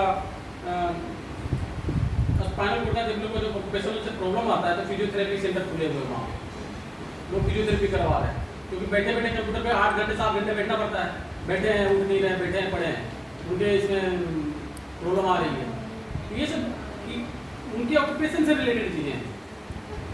तो इसमें हम लोगों ने वाइब्रेशन मेजर किया था पीजो इलेक्ट्रिक सेंसर लगा के, उससे वाइब्रेशन XYZ डायरेक्शन में वाइब्रेशन मेजर किया था, उससे हेल्थ पे क्या इफेक्ट पड़ेगा और बाकी जो ट्रांसपोर्टेशन में आपका मटेरियल आएगा उस पर क्या इफेक्ट पड़ेगा, उस पर भी हम लोगों ने काम किया था।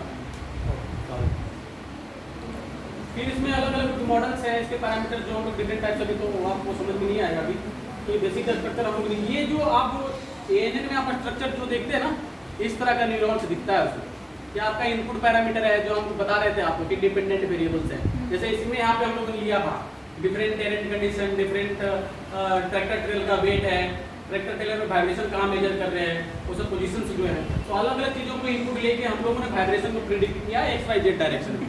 तो इस पर भी काम हुआ, ये अलग अलग लगा के हम लोगों ने काम किया था और इसमें जो प्रेडिक्शन हुआ लगभग 96% तक 96% तक एक्यूरेसी के साथ से वाइब्रेशन को प्रिडिक्ट किया और ये प्रिडिक्टेड वैल्यू आपको देगा ये कंडीशन होगा कितना वाइब्रेशन आपको आएगा, इस तरह से ये काम कर सकते हैं। और इसमें एरर भी बहुत कम आया था, जैसे 14 इपॉक के बाद 14 रिपीटेशन के बाद जो है ये आपका रिजल्ट देता है। फिर आपका अलग अलग इसमें आप देख सकते हैं ये प्रिडिक्टेड और एक्चुअल वैल्यू का एक ग्राफ है। फिर अभी हम लोग ये काम कर रहे हैं सेंसर पे, जो भी बताया था हम लोगों ने, उधर देख रहे हैं साइड में सेंसर देख है, इंफ्रारेड सेंसर है।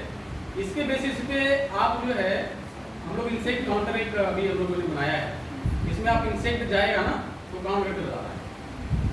इसमें भी हम लोग का वो अभी सिस्टम लगाए हम लोग, जैसे इसमें यहाँ से इंसेक्ट लाइट ट्रैप है ना, तो गिरता है तो यहाँ स्टोर होता है, तो यहाँ पे एक सेंसर लगा हुआ है, आप देख रहे हैं ये सेंसर काउंट करके बता रहा है। जनरली क्या होता था कि पानी में वहाँ गिरता था, फिर हम लोग जाकर उसको नोट डाउन करते थे, कुछ पता ही नहीं चलता था, कुछ उड़ गया, वो इसमें जो है ट्रैक होके और वहाँ काउंट करके हम लोग को रिजल्ट दे रहा था। अभी एक कभी फाइनल प्रोटोटाइप नहीं बनाया, चल रहा है इसमें ट्रैपिंग का क्या है सर? ऊपर सोलर का वो लगा हुआ है, लाइट लगा हुआ, लाइट ट्रैप है ये। अच्छा, बेसिकली यहाँ पे लाइट जलती है यहाँ पे, अच्छा, तो ये सोलर का से चार्ज करके बैटरी यहाँ लाइट ट्रैप है। इसमें हम लोगों ने सिर्फ काउंटिंग मैकेनिज्म के लिए यहाँ पे एक लगाया है, सेंसर लगा के, सेंसर बेस्ड इंफ्रारेड सेंसर लगा के वो इसमें काम कर रहा है। ये आपका रिक्वायरमेंट है IoT प्लेटफॉर्म का, ये IoT प्लेटफॉर्म सिक्योर होना चाहिए।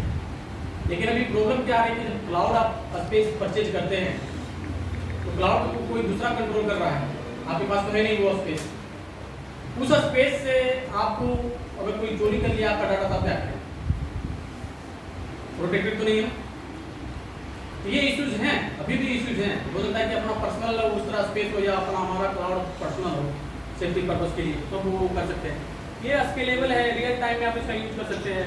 स्केलेबल इस मायने में है कि आप देखते होंगे जब कैमरा आप लगाते हैं तो आपका अलग अलग कमरे में कैमरे आपने कनेक्ट कर दिए, सबका कैमरा का आप यहाँ पे डाटा मोबाइल में आप देख सकते हैं। स्केलेबल है ना? 5 जगह कैमरा का, पूरे संस्थान में कैमरा लगा हुआ है, एक पे लगा हुआ, वहीं पे आप देख रहे हैं, पूरे संस्थान को मॉनिटर कर रहे हैं।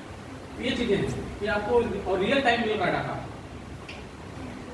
इसमें चैलेंजेस हैं कि 2025 तक ऐसा एक्सपेक्टेड है कि 150 जेटाबाइट्स ऑफ डाटा होगा।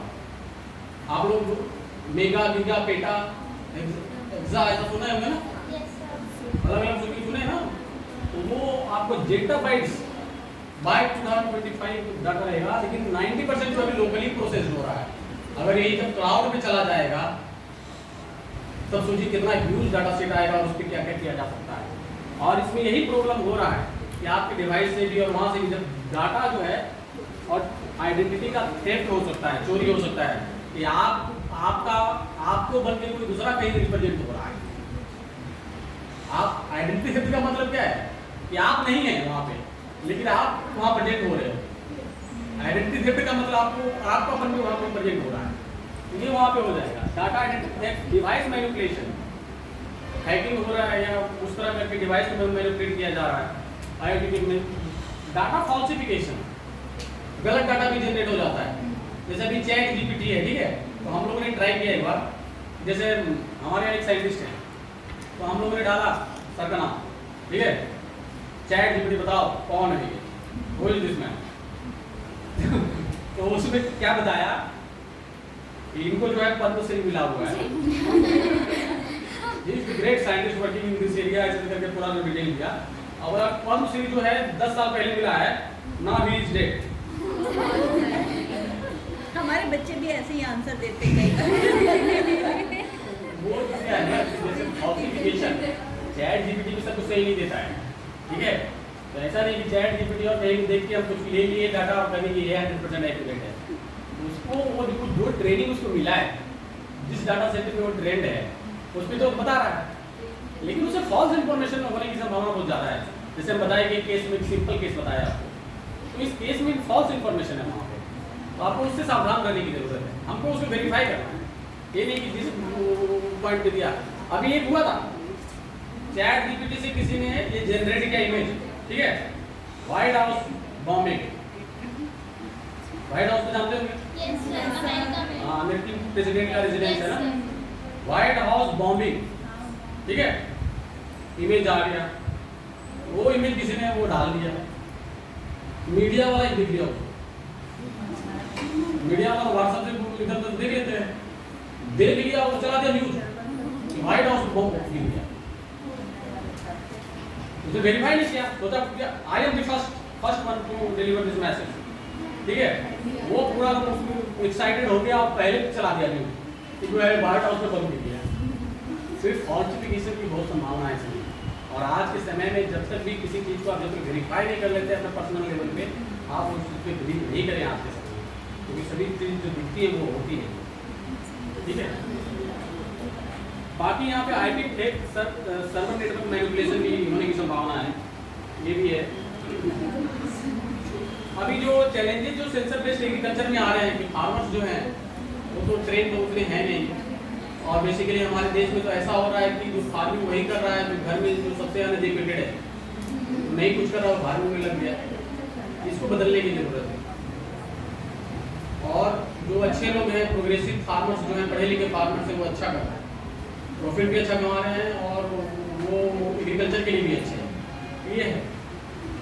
फिर इसमें है कि आपका हाई इम्प्लीमेंटेशन को कॉस्ट थोड़ा सेंसर से लगाएंगे, थोड़ा कॉस्ट तो लगेगा, लेकिन ये आपको लॉन्ग रन में फायदेमंद आपका होगा। मेंटेनेंस कॉस्ट भी है और डिजिटल लिटरेसी भी, जैसे आप लोगों को भी अभी बहुत सारी चीज़ें हम लोग को भी जानकारी नहीं होता, सीखते रहते हैं, आप लोग को भी सीखना है, अभी आगे बढ़ते रहना है। अभी नहीं, बस 2-3 स्लाइड है, खत्म कर रहे ज़्यादा ही हो गया लग रहा है। नहीं, एक्चुअली वो बच्चे बात करना शुरू कर देते हैं, लेकिन अभी इन लोगों का तो 3 घंटे तो थ्योरी आपको पढ़नी ही है पर डे ना, 5 घंटे रहना है यहाँ पे, फिर बातें क्यों शुरू हो जाती हैं? ये छोटे फर्स्ट ईयर वाले बच्चे हैं, यही उछल कूद बोरिंग लग रहा है क्या? क्या? बोरिंग है तब तो भी तो पढ़ाना कोई मतलब नहीं है, क्योंकि एक्चुअली क्या है कि इसमें बहुत सारे जो टर्म्स थे, मैं तो आर्टिफिशियल इंटेलिजेंस पे फोकस करना चाह रहा था, लेकिन बहुत सारे टर्म्स उसमें थे तो मैं सोचा कि हल्का इंट्रोडक्शन को दे दूँ एक्चुअली हो क्या रहा है। नहीं सही I think है, you should सही know. है, सारे हैं इनके सिलेबस। तो 3D प्रिंटिंग में भी चल रहा है कि आप लोग 3D प्रिंटर देखे होंगे, तो बहुत सारे मॉडल्स जो छोटे छोटे बन रहे हैं, ठीक है, हम लोग भी थोड़ा रिसर्च में उसका इस्तेमाल करते हैं। मान लीजिए मीटरिंग में के लिए जो बनाना है या कोई छोटा पार्ट्स बनाना है, हम लोग डिजाइन किए, सॉफ्टवेयर है, डिजाइनिंग सॉफ्टवेयर है, कोई है कैड कैम है, आपका सॉलिडवर्क्स है, आपने डिजाइन कर लिया प्रोटोटाइप, वो आपने डिजाइन तो बना लिया लेकिन उसको प्रिंट करना है, तो आपको क्या हो, जनरली पहले क्या होता था, आप उसको बनाए हैं तो आपको लैब मशीन वर्कशॉप में काम कर रहा है तो 15 दिन लग रहा है उसको डिजाइन करने में, लग रहा है ना। अब क्या उसको हम लोग डिजाइन बना रहे, उसको सेम टू सेम वैसा ही प्रिंट कर दे, कुछ वही काम हो रहा है 3D प्रिंटिंग। इसमें 3 डायमेंशनल स्ट्रक्चर आपको जो आपने डिजाइन किया है, खिलौना बनाया है, कुछ भी बनाया है, उसको एज सच ही वो प्रिंट कर देगा। तो इसमें क्या होगा, प्रिंटर उस तरह का आता है, इसमें मटेरियल्स लगे होते हैं, आपका एक नोजल लगा होता है, उसमें नोजल क्या होता है, वो टेम्परेचर वहाँ पे रहता है, मान लो 160 डिग्री है वहाँ पे टेम्परेचर रहता है, वो जो मटेरियल है वो वहाँ पे गलता है, और गलने के बाद नोजल जो है जैसा डिजाइन आप बनाए उस तरह का रोटेट होगा, रोटेट होते होते वो क्या करता है, वहाँ पे मटेरियल को डिकम्पोज करता है, जमा करते जाएगा, तो वो जमा डिपोजिट करेगा मटेरियल को, तो वो जमा होते हुए एक स्ट्रक्चर बनाते जाएगा, और वो आपका सेम जैसा डिजाइन आपने किया वैसा स्ट्रक्चर बन जाएगा। तो इसमें नोजल और जो मटेरियल है, ये मटेरियल इसमें सबसे और इसका यूज हो रहा है, अभी हम लोग प्रोटोटाइप डेवलपमेंट में या कुछ पार्ट्स बनाने में इसका यूज कर रहे हैं। तो इसमें अलग अलग बेनिफिट्स इसका क्या है, फास्टर प्रोटोटाइपिंग, जिसमें आपको 15-20 दिन, मान लीजिए एक छोटा स्मॉल पार्ट बनाने में भी लग रहा था, तो उसको आप विदिन आवर्स बना सकते हैं, डिजाइन आपने किया उसमें डाल दिया, वो प्रिंट कर रहा है, तो अगर आप डाल के छोड़ के चले गए, प्रिंट हो गया, आपका मटेरियल तैयार है। ये बेनिफिट्स है इसका। रिड्यूसिंग मैन्युफैक्चरिंग कॉस्ट, बेसिकली अगर 15 दिन में कोई चीज बन रहा था, तुरंत बनेगा तो कॉस्ट भी रिड्यूस होगा। इंक्रीजिंग प्रोडक्ट कस्टमाइजेशन, आप प्रोडक्ट कस्टमाइज कर सकते हैं, जैसा प्रोडक्ट आप चाहते हैं, मीटरिंग प्लेट चाहते हैं, जैसे हमको प्लांटर बनाना है, उसके लिए मीटरिंग मेकेनिज्म की जरूरत है, मीटरिंग मेकेनिज्म हम डिजाइन करके इसमें डाल, इससे हम डिजाइन करके इससे फैब्रिकेट कर सकते हैं, इससे हम लोग स्ट्रक्चर बना सकते हैं। इंप्रूविंग प्रोडक्ट क्वालिटी, क्वालिटी भी बनेगा क्योंकि जिस डायमेंशन का आप डालेंगे उसी डायमेंशन का वो प्रिंट करेगा। इसमें अलग अलग मॉडलिंग जब हम करते हैं तो अलग अलग सॉफ्टवेयर हैं, कैड कैम सॉफ्टवेयर से करते हैं, लेकिन एज सच हम नहीं यूज करते हैं, क्योंकि प्रिंट जब करेंगे ना तो उसको हमको HTML फॉर्मेट में बदलना पड़ता है, अगर HTML फॉर्मेट में नहीं कन्वर्ट करेंगे तो प्रिंट नहीं होगा, वो कन्वर्ट करके उसमें G कोड जनरेट होता है, और G कोड को इंस्ट्रक्शन से लेता है उस फॉर्म में वो प्रिंटर, और तब वो प्रिंट करता है। ये थोड़ा बेसिक उसमें है, ज़्यादा इसमें डिटेल में नहीं जाएंगे। इसमें अलग अलग मटेरियल्स हम यूज कर सकते हैं, प्लास्टिक है, पाउडर है, रेजिन और मेटल्स है, अलग अलग मटेरियल्स यूज होता है। बेसिकली जो मोस्ट ऑफ द टाइम जो ABS अभी यूज हो रहा है, एक्रोलोनाइट्राइल जो ये ब्यूटाडाइन स्टाइरिन ABS, ये जो यूज होता है ये डिकम्पोजेबल होता है। आप इसको जो है आफ्टर सर्टेन टाइम जो है ये डिकम्पोज हो जाता है, तो इस कारण जो है बायोडिग्रेडेबल ही है। तो ये आपका किसी चीज़ को बनाने में जब प्लास्टिक बनाते हैं ना तो दिक्कत होती है ना, वो डिकम्पोज जल्दी नहीं करता, लेकिन ये डिकम्पोजेबल होता है, इसलिए इसका इस्तेमाल ज़्यादा होता है। फिर एक टर्म है बिग डाटा। बिग डाटा तो हर जगह डाटा ही चल रहा है, तो डाटा का बहुत डिस्कशन हो गया, सेंसर से सब जो निकल रहा है, तो बहुत सारा इतना डाटा जनरेट हो रहा है। आप लोग फेसबुक और ये सब जितना सोशल मीडिया प्लेटफॉर्म सब डाटा का सेंटर ही है, वो आपका डाटा ले रहा है, अमेजन है, चाहे जितना फ्लिपकार्ट है, सब डाटा ले रहा है आपका। इसके बेसिस पे भी बहुत चीज़ को मैनिपुलेट किया जा सकता है। हम ये जान सकते हैं, मान लीजिए ट्विटर है, ट्विटर के बेसिस पे डाटा सेट हम जा सकते हैं कि इस एरिया का जो पॉपुलेशन है वो क्या चाहता है, क्या क्या उसकी प्रायोरिटीज़ हैं, उनका क्या क्या वो है, उसके बेसिस पे किसी के इलेक्शन को भी प्रभावित किया जा सकता है। कोई दूसरा कंट्री वाला बैठ के वही डाटा सेंटर उसके पास है, वो दूसरे कंट्री को जो है मैनिपुलेट कर सकता है। तो ये बहुत डेंजर भी है, लेकिन उसको वही है कि सतर्क जो रहेगा वो बच जाएगा, ये भी है। बिग डाटा का तो अभी इस्तेमाल जैसे हम बताया है, जितना इमेज है, सब डाटा सेट जितना भी आप ले रहे हैं सब इसमें आएगा, लेकिन उसका है कि आप यूज कैसे कर रहे हैं वो इम्पोर्टेंट है। डाटा तो जनरेट हो ही रहा है। अब इसमें आप एग्जाम्पल देखिए, आपका कस्टमर बिहेवियर, आपका बिहेवियर जो है अमेजन जो है फ्लिपकार्ट जो आपका बिहेवियर वो पता कर रहा है ना, कौन सा सर्च किया, ये जो है मोबाइल सर्च किया, मोबाइल का आपको मैसेज आना शुरू, पूरा आपके बिहेवियर को ट्रैक कर रहा है, तो ये है ट्रैकिंग हो रहा है। मॉनिटरिंग पेमेंट पैटर्न्स वो भी ट्रैक कर रहा है, कंबाइनिंग डाटा इंफॉर्मेशन अलग अलग एक्सपोर्ट कर सकते हैं यूजिंग एआई पावर्ड टेक्नोलॉजीज। आपका जैसे नेचुरल लैंग्वेज प्रोसेसिंग की बात जो हम कर रहे थे ना, जो आपका जो गूगल जो मेल जो आप लिख रहे हैं वहाँ भी उसी का यूज किया है कि आफ्टर दिस कौन सा वर्ड यूज करेगा, तो ये इस चीज़ का वहाँ पे यूज हो रहा है कि आपके मेल के पैटर्न को देख के वो जान लिया है कि after you will write this is for your kind perusal and suggestions और जो भी है, तो वो वर्ड आप यूज कर रहे हैं, तो वो मोस्ट ऑफ द टाइम वो देख रहा है कि 80% या 70% इतना लोग या 50% लोग इतना इसको यूज कर रहे हैं, तो वो वर्ड उसके बाद आना शुरू हो जाएगा। तो ये प्रोसेसिंग में, नेचुरल लैंग्वेज प्रोसेसिंग में आ रहा है। आप कुछ राइट करते हैं, अभी देखते हैं राइट करने के नीचे वो आने लगता है, आता है ना लिख के, तो वो सब इसी का इस्तेमाल कर रहा है यहाँ। Image data from cameras and sensors आपका ले रहा है पूरा, analysing public data set of satellite imagery, public data set भी इमेजरी से भी वो आपका ले रहा है, सैटेलाइट से भी जो डाटा सेट है वो भी क्रिएट कर रहा है, तो उसके बेसिस पे कभी चल रहा है। अभी एक ब्लॉकचेन टेक्नोलॉजी की बात चली थी, तो इसमें एक एडवांस डाटाबेस मैकेनिज्म है that allows transparent information sharing with in A business network. अब इसमें देखिए क्या है, ट्रांसपेरेंट आपका डाटा सेट जो लिंक होता है, डाटा को एक अलग अलग ब्लॉक बना के हम लोग उसमें करते हैं, ये नहीं कि इंटरनेट पे से लिंक ऐसे नहीं, अलग अलग सेपरेट एक ब्लॉक्स हैं वो लिंक्ड है सर। और इसमें जो क्या होगा, आप इसको कोई भी मॉडिफाई डिलीट नहीं कर सकता है, एक बार आपने डाटा डाल दिया है वो डाटा वहाँ रहेगा। अब आप उसके बेसिस पे डिसीजन लेते हैं, जैसे आपने कोई ऑर्डर दिया, ऑर्डर देते हैं ना जोमेटो पे एक आदमी है वो ट्रैक कर रहा है कि हाँ उसने ऑर्डर दिया, हमको जाकर ऑर्डर रिसीव करना है, लेकिन अगर आपने मॉडिफाई किया कुछ चीज़ वो होता है नहीं होता है, फिर दूसरा अगर कुछ को मॉडिफिकेशन डालता है वो मॉडिफिकेशन उसमें पड़ जाता है, उसके बेसिस पे वो आपको घर तक जब तक नहीं पहुँचाता है और सब उसको ट्रैक कर रहा है, मालिक बैठ के वो देख रहा है, वहाँ एक अलग नोट है वो दिख रहा है, वॉच कर रहा है, यहाँ से हम देख रहे हैं कि हमारा कहाँ ऑर्डर पहुँचा, वो सप्लाई करने वाला देख रहा है कि उसका घर कहाँ है, कहाँ जाना है हमको, मेरा ऑर्डर आ गया है। इस तरह का चेन एक बना होता है, उस सिस्टम में एक काम चल रहा है इसमें, तो आप इसमें कर सकते हैं। अलग अलग इसका जो होता है कि आपका डिसेंट्रलाइज होता है, अलग अलग सेंटर्स होते हैं, नोड्स होते हैं, सब डिसेंट्रलाइज अलग अलग जगह पे, एक जगह पे नहीं है, हम कहीं है वो कहीं है, मॉनिटर कहीं से हो रहा है, बनाने वाला कहीं है, सब अलग अलग जगह होता है। इम्यूटेबिलिटी इसमें क्या है कि आपको चेंज और अल्टर नहीं कर सकते, एक बार आपने जब इंटर कर दिया, एक बार आपने कुछ कर दिया है वो उसमें मौजूद रहेगा, तो ये ट्रांसपेरेंट भी है, कोई भी इसको देख सकता है, तो इस तरह से इसमें आपका होता है। और इसके अलग अलग ग्राफिक्स हैं, प्राइवेसी को मेंटेन तो करता ही है, दूसरा कोई तो नहीं देख सकता, हम लोग जो जितने लोग उसमें नेटवर्क जुड़े हुए हैं वही लोग देखते हैं। ट्रांसपेरेंट है, कोई भी देख, हम लोग में जो जुड़े हुए हैं उस ब्लॉक्स में सब लोग देख सकते हैं। डाटा इंटीग्रिटी भी उसमें मेंटेन होता है, ये डिसेंट्रलाइज होता है, टेम्पर रेजिस्टेंट और सिक्योर भी है, तो इसका सिक्योरिटी में बहुत यूज हो रहा है। आजकल जितने सेंसर बेस्ड वाले में जो डाटा सेट है उस तरह का जनरेट हो रहा है, उसमें ब्लॉक चेन टेक्नोलॉजी का भी यूज हो रहा है, क्योंकि ब्लॉक चेन टेक्नोलॉजी का लगेगा, जैसे बिटकॉइन वाले भी यूज कर रहे हैं बहुत लोग, वहाँ पे सिक्योर सिस्टम होता है ताकि आपका कोई प्रॉब्लम क्रिएट ना करे।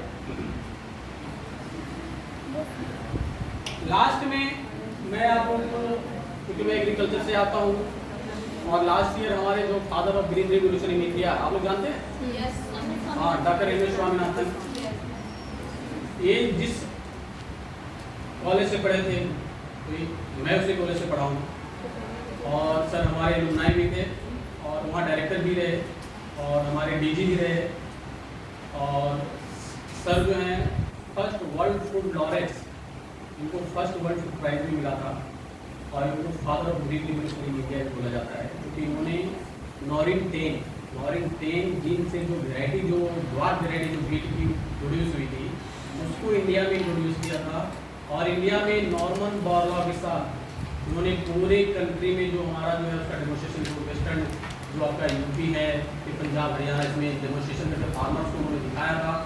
और आज जो हम वैरायटी देखते हैं और जो हमारा कंट्री जो ग्रीन रेवोल्यूशन के कारण जो हम लोग इतनी पॉपुलेशन को खिला पा रहे हैं, हमारी जनसंख्या अभी 130 करोड़ है, तो 140 करोड़ जनसंख्या को भी अगर हम अभी खिला पा रहे हैं, जब देश आज़ाद हुआ था उसमें मात्र 30 करोड़ जनसंख्या थी, उस समय भी हमको दिक्कत हो रही है। जो 1960 में ग्रीन रिवोल्यूशन हुआ है उससे हमारा फूड ग्रेन प्रोडक्शन लगभग 6 टाइम्स हो गया है। तो आप समझ सकते हैं इसमें ऐसे स्टार वार्ड का योगदान रहा है। तो हम लोग अभी इनको याद करेंगे। और इन्होंने कहा था if agriculture fails everything else will fail in this country. तो ये है। और इनका एक और स्टेटमेंट था कि आपका जो है वार इज नॉट वोन बाय गन, इट्स वोन बाय ग्रेन। युद्ध जो है गन की बदौलत नहीं जीता जाता है, ये ग्रेन की बदौलत जीता जाता है। क्योंकि अगर पेट में नहीं जाएगा, जैसे हम लोग का कहावत भी है कि पेट में जाता है कुछ तभी बुद्धि आती है ना। तो उस तरह के पेट में जाता है तभी वो बुद्धि आती है। तो जब तक ये है तो इनको हम लोग लास्ट ईयर ये सर को नमन करते हैं और विश करते हैं कि आपका जो आगे आप लोग को धन्यवाद। और अंत में थोड़ा 2 मिनट और होगा क्योंकि आप लोग बोटनी से रिलेटेड हैं, ठीक है। तो अगर एमएससी बोटनी आप लोग करते हैं तो आईसीआर में भी आप लोग आ सकते हैं। हम लोग का आईसीआर में एमएससी अगर बोटनी है तो साइंटिस्ट भी आप बन सकते हैं। साइंटिस्ट बनने के लिए क्या होता है कि एक ARS एग्जाम होता है, agriculture research service. Agriculture research service में अलग अलग सब्जेक्ट्स हैं। उसमें एक सब्जेक्ट है प्लांट जेनेटिक रिसोर्सेज का, PGR, ठीक है। तो जो PGR में आप लोग अपियर हो सकते हैं, जो बोटनी वाले हैं वो PGR में साइंटिस्ट पोस्ट के लिए अपियर हो सकते हैं। उसका सिलेबस देख के आप तैयारी कर सकते हैं और उसके लिए 2-3 किताबें हैं, उसको 3-4 किताबें आप पढ़ लेंगे। बाकी अपने सब्जेक्ट के अलावा तो आप उसमें क्वालिफाई कर सकते हैं। और इसमें JRF, SRF, JRF MSc admission के लिए होता है, SRF PhD के लिए होता है। तो आप वो एग्ज़ाम भी आप दे सकते हैं और अच्छे संस्थानों में आप एडमिशन लेके आप इस फील्ड में भी आ सकते हैं। पहले तो हमारे यहाँ जब मैं वहाँ IRA में था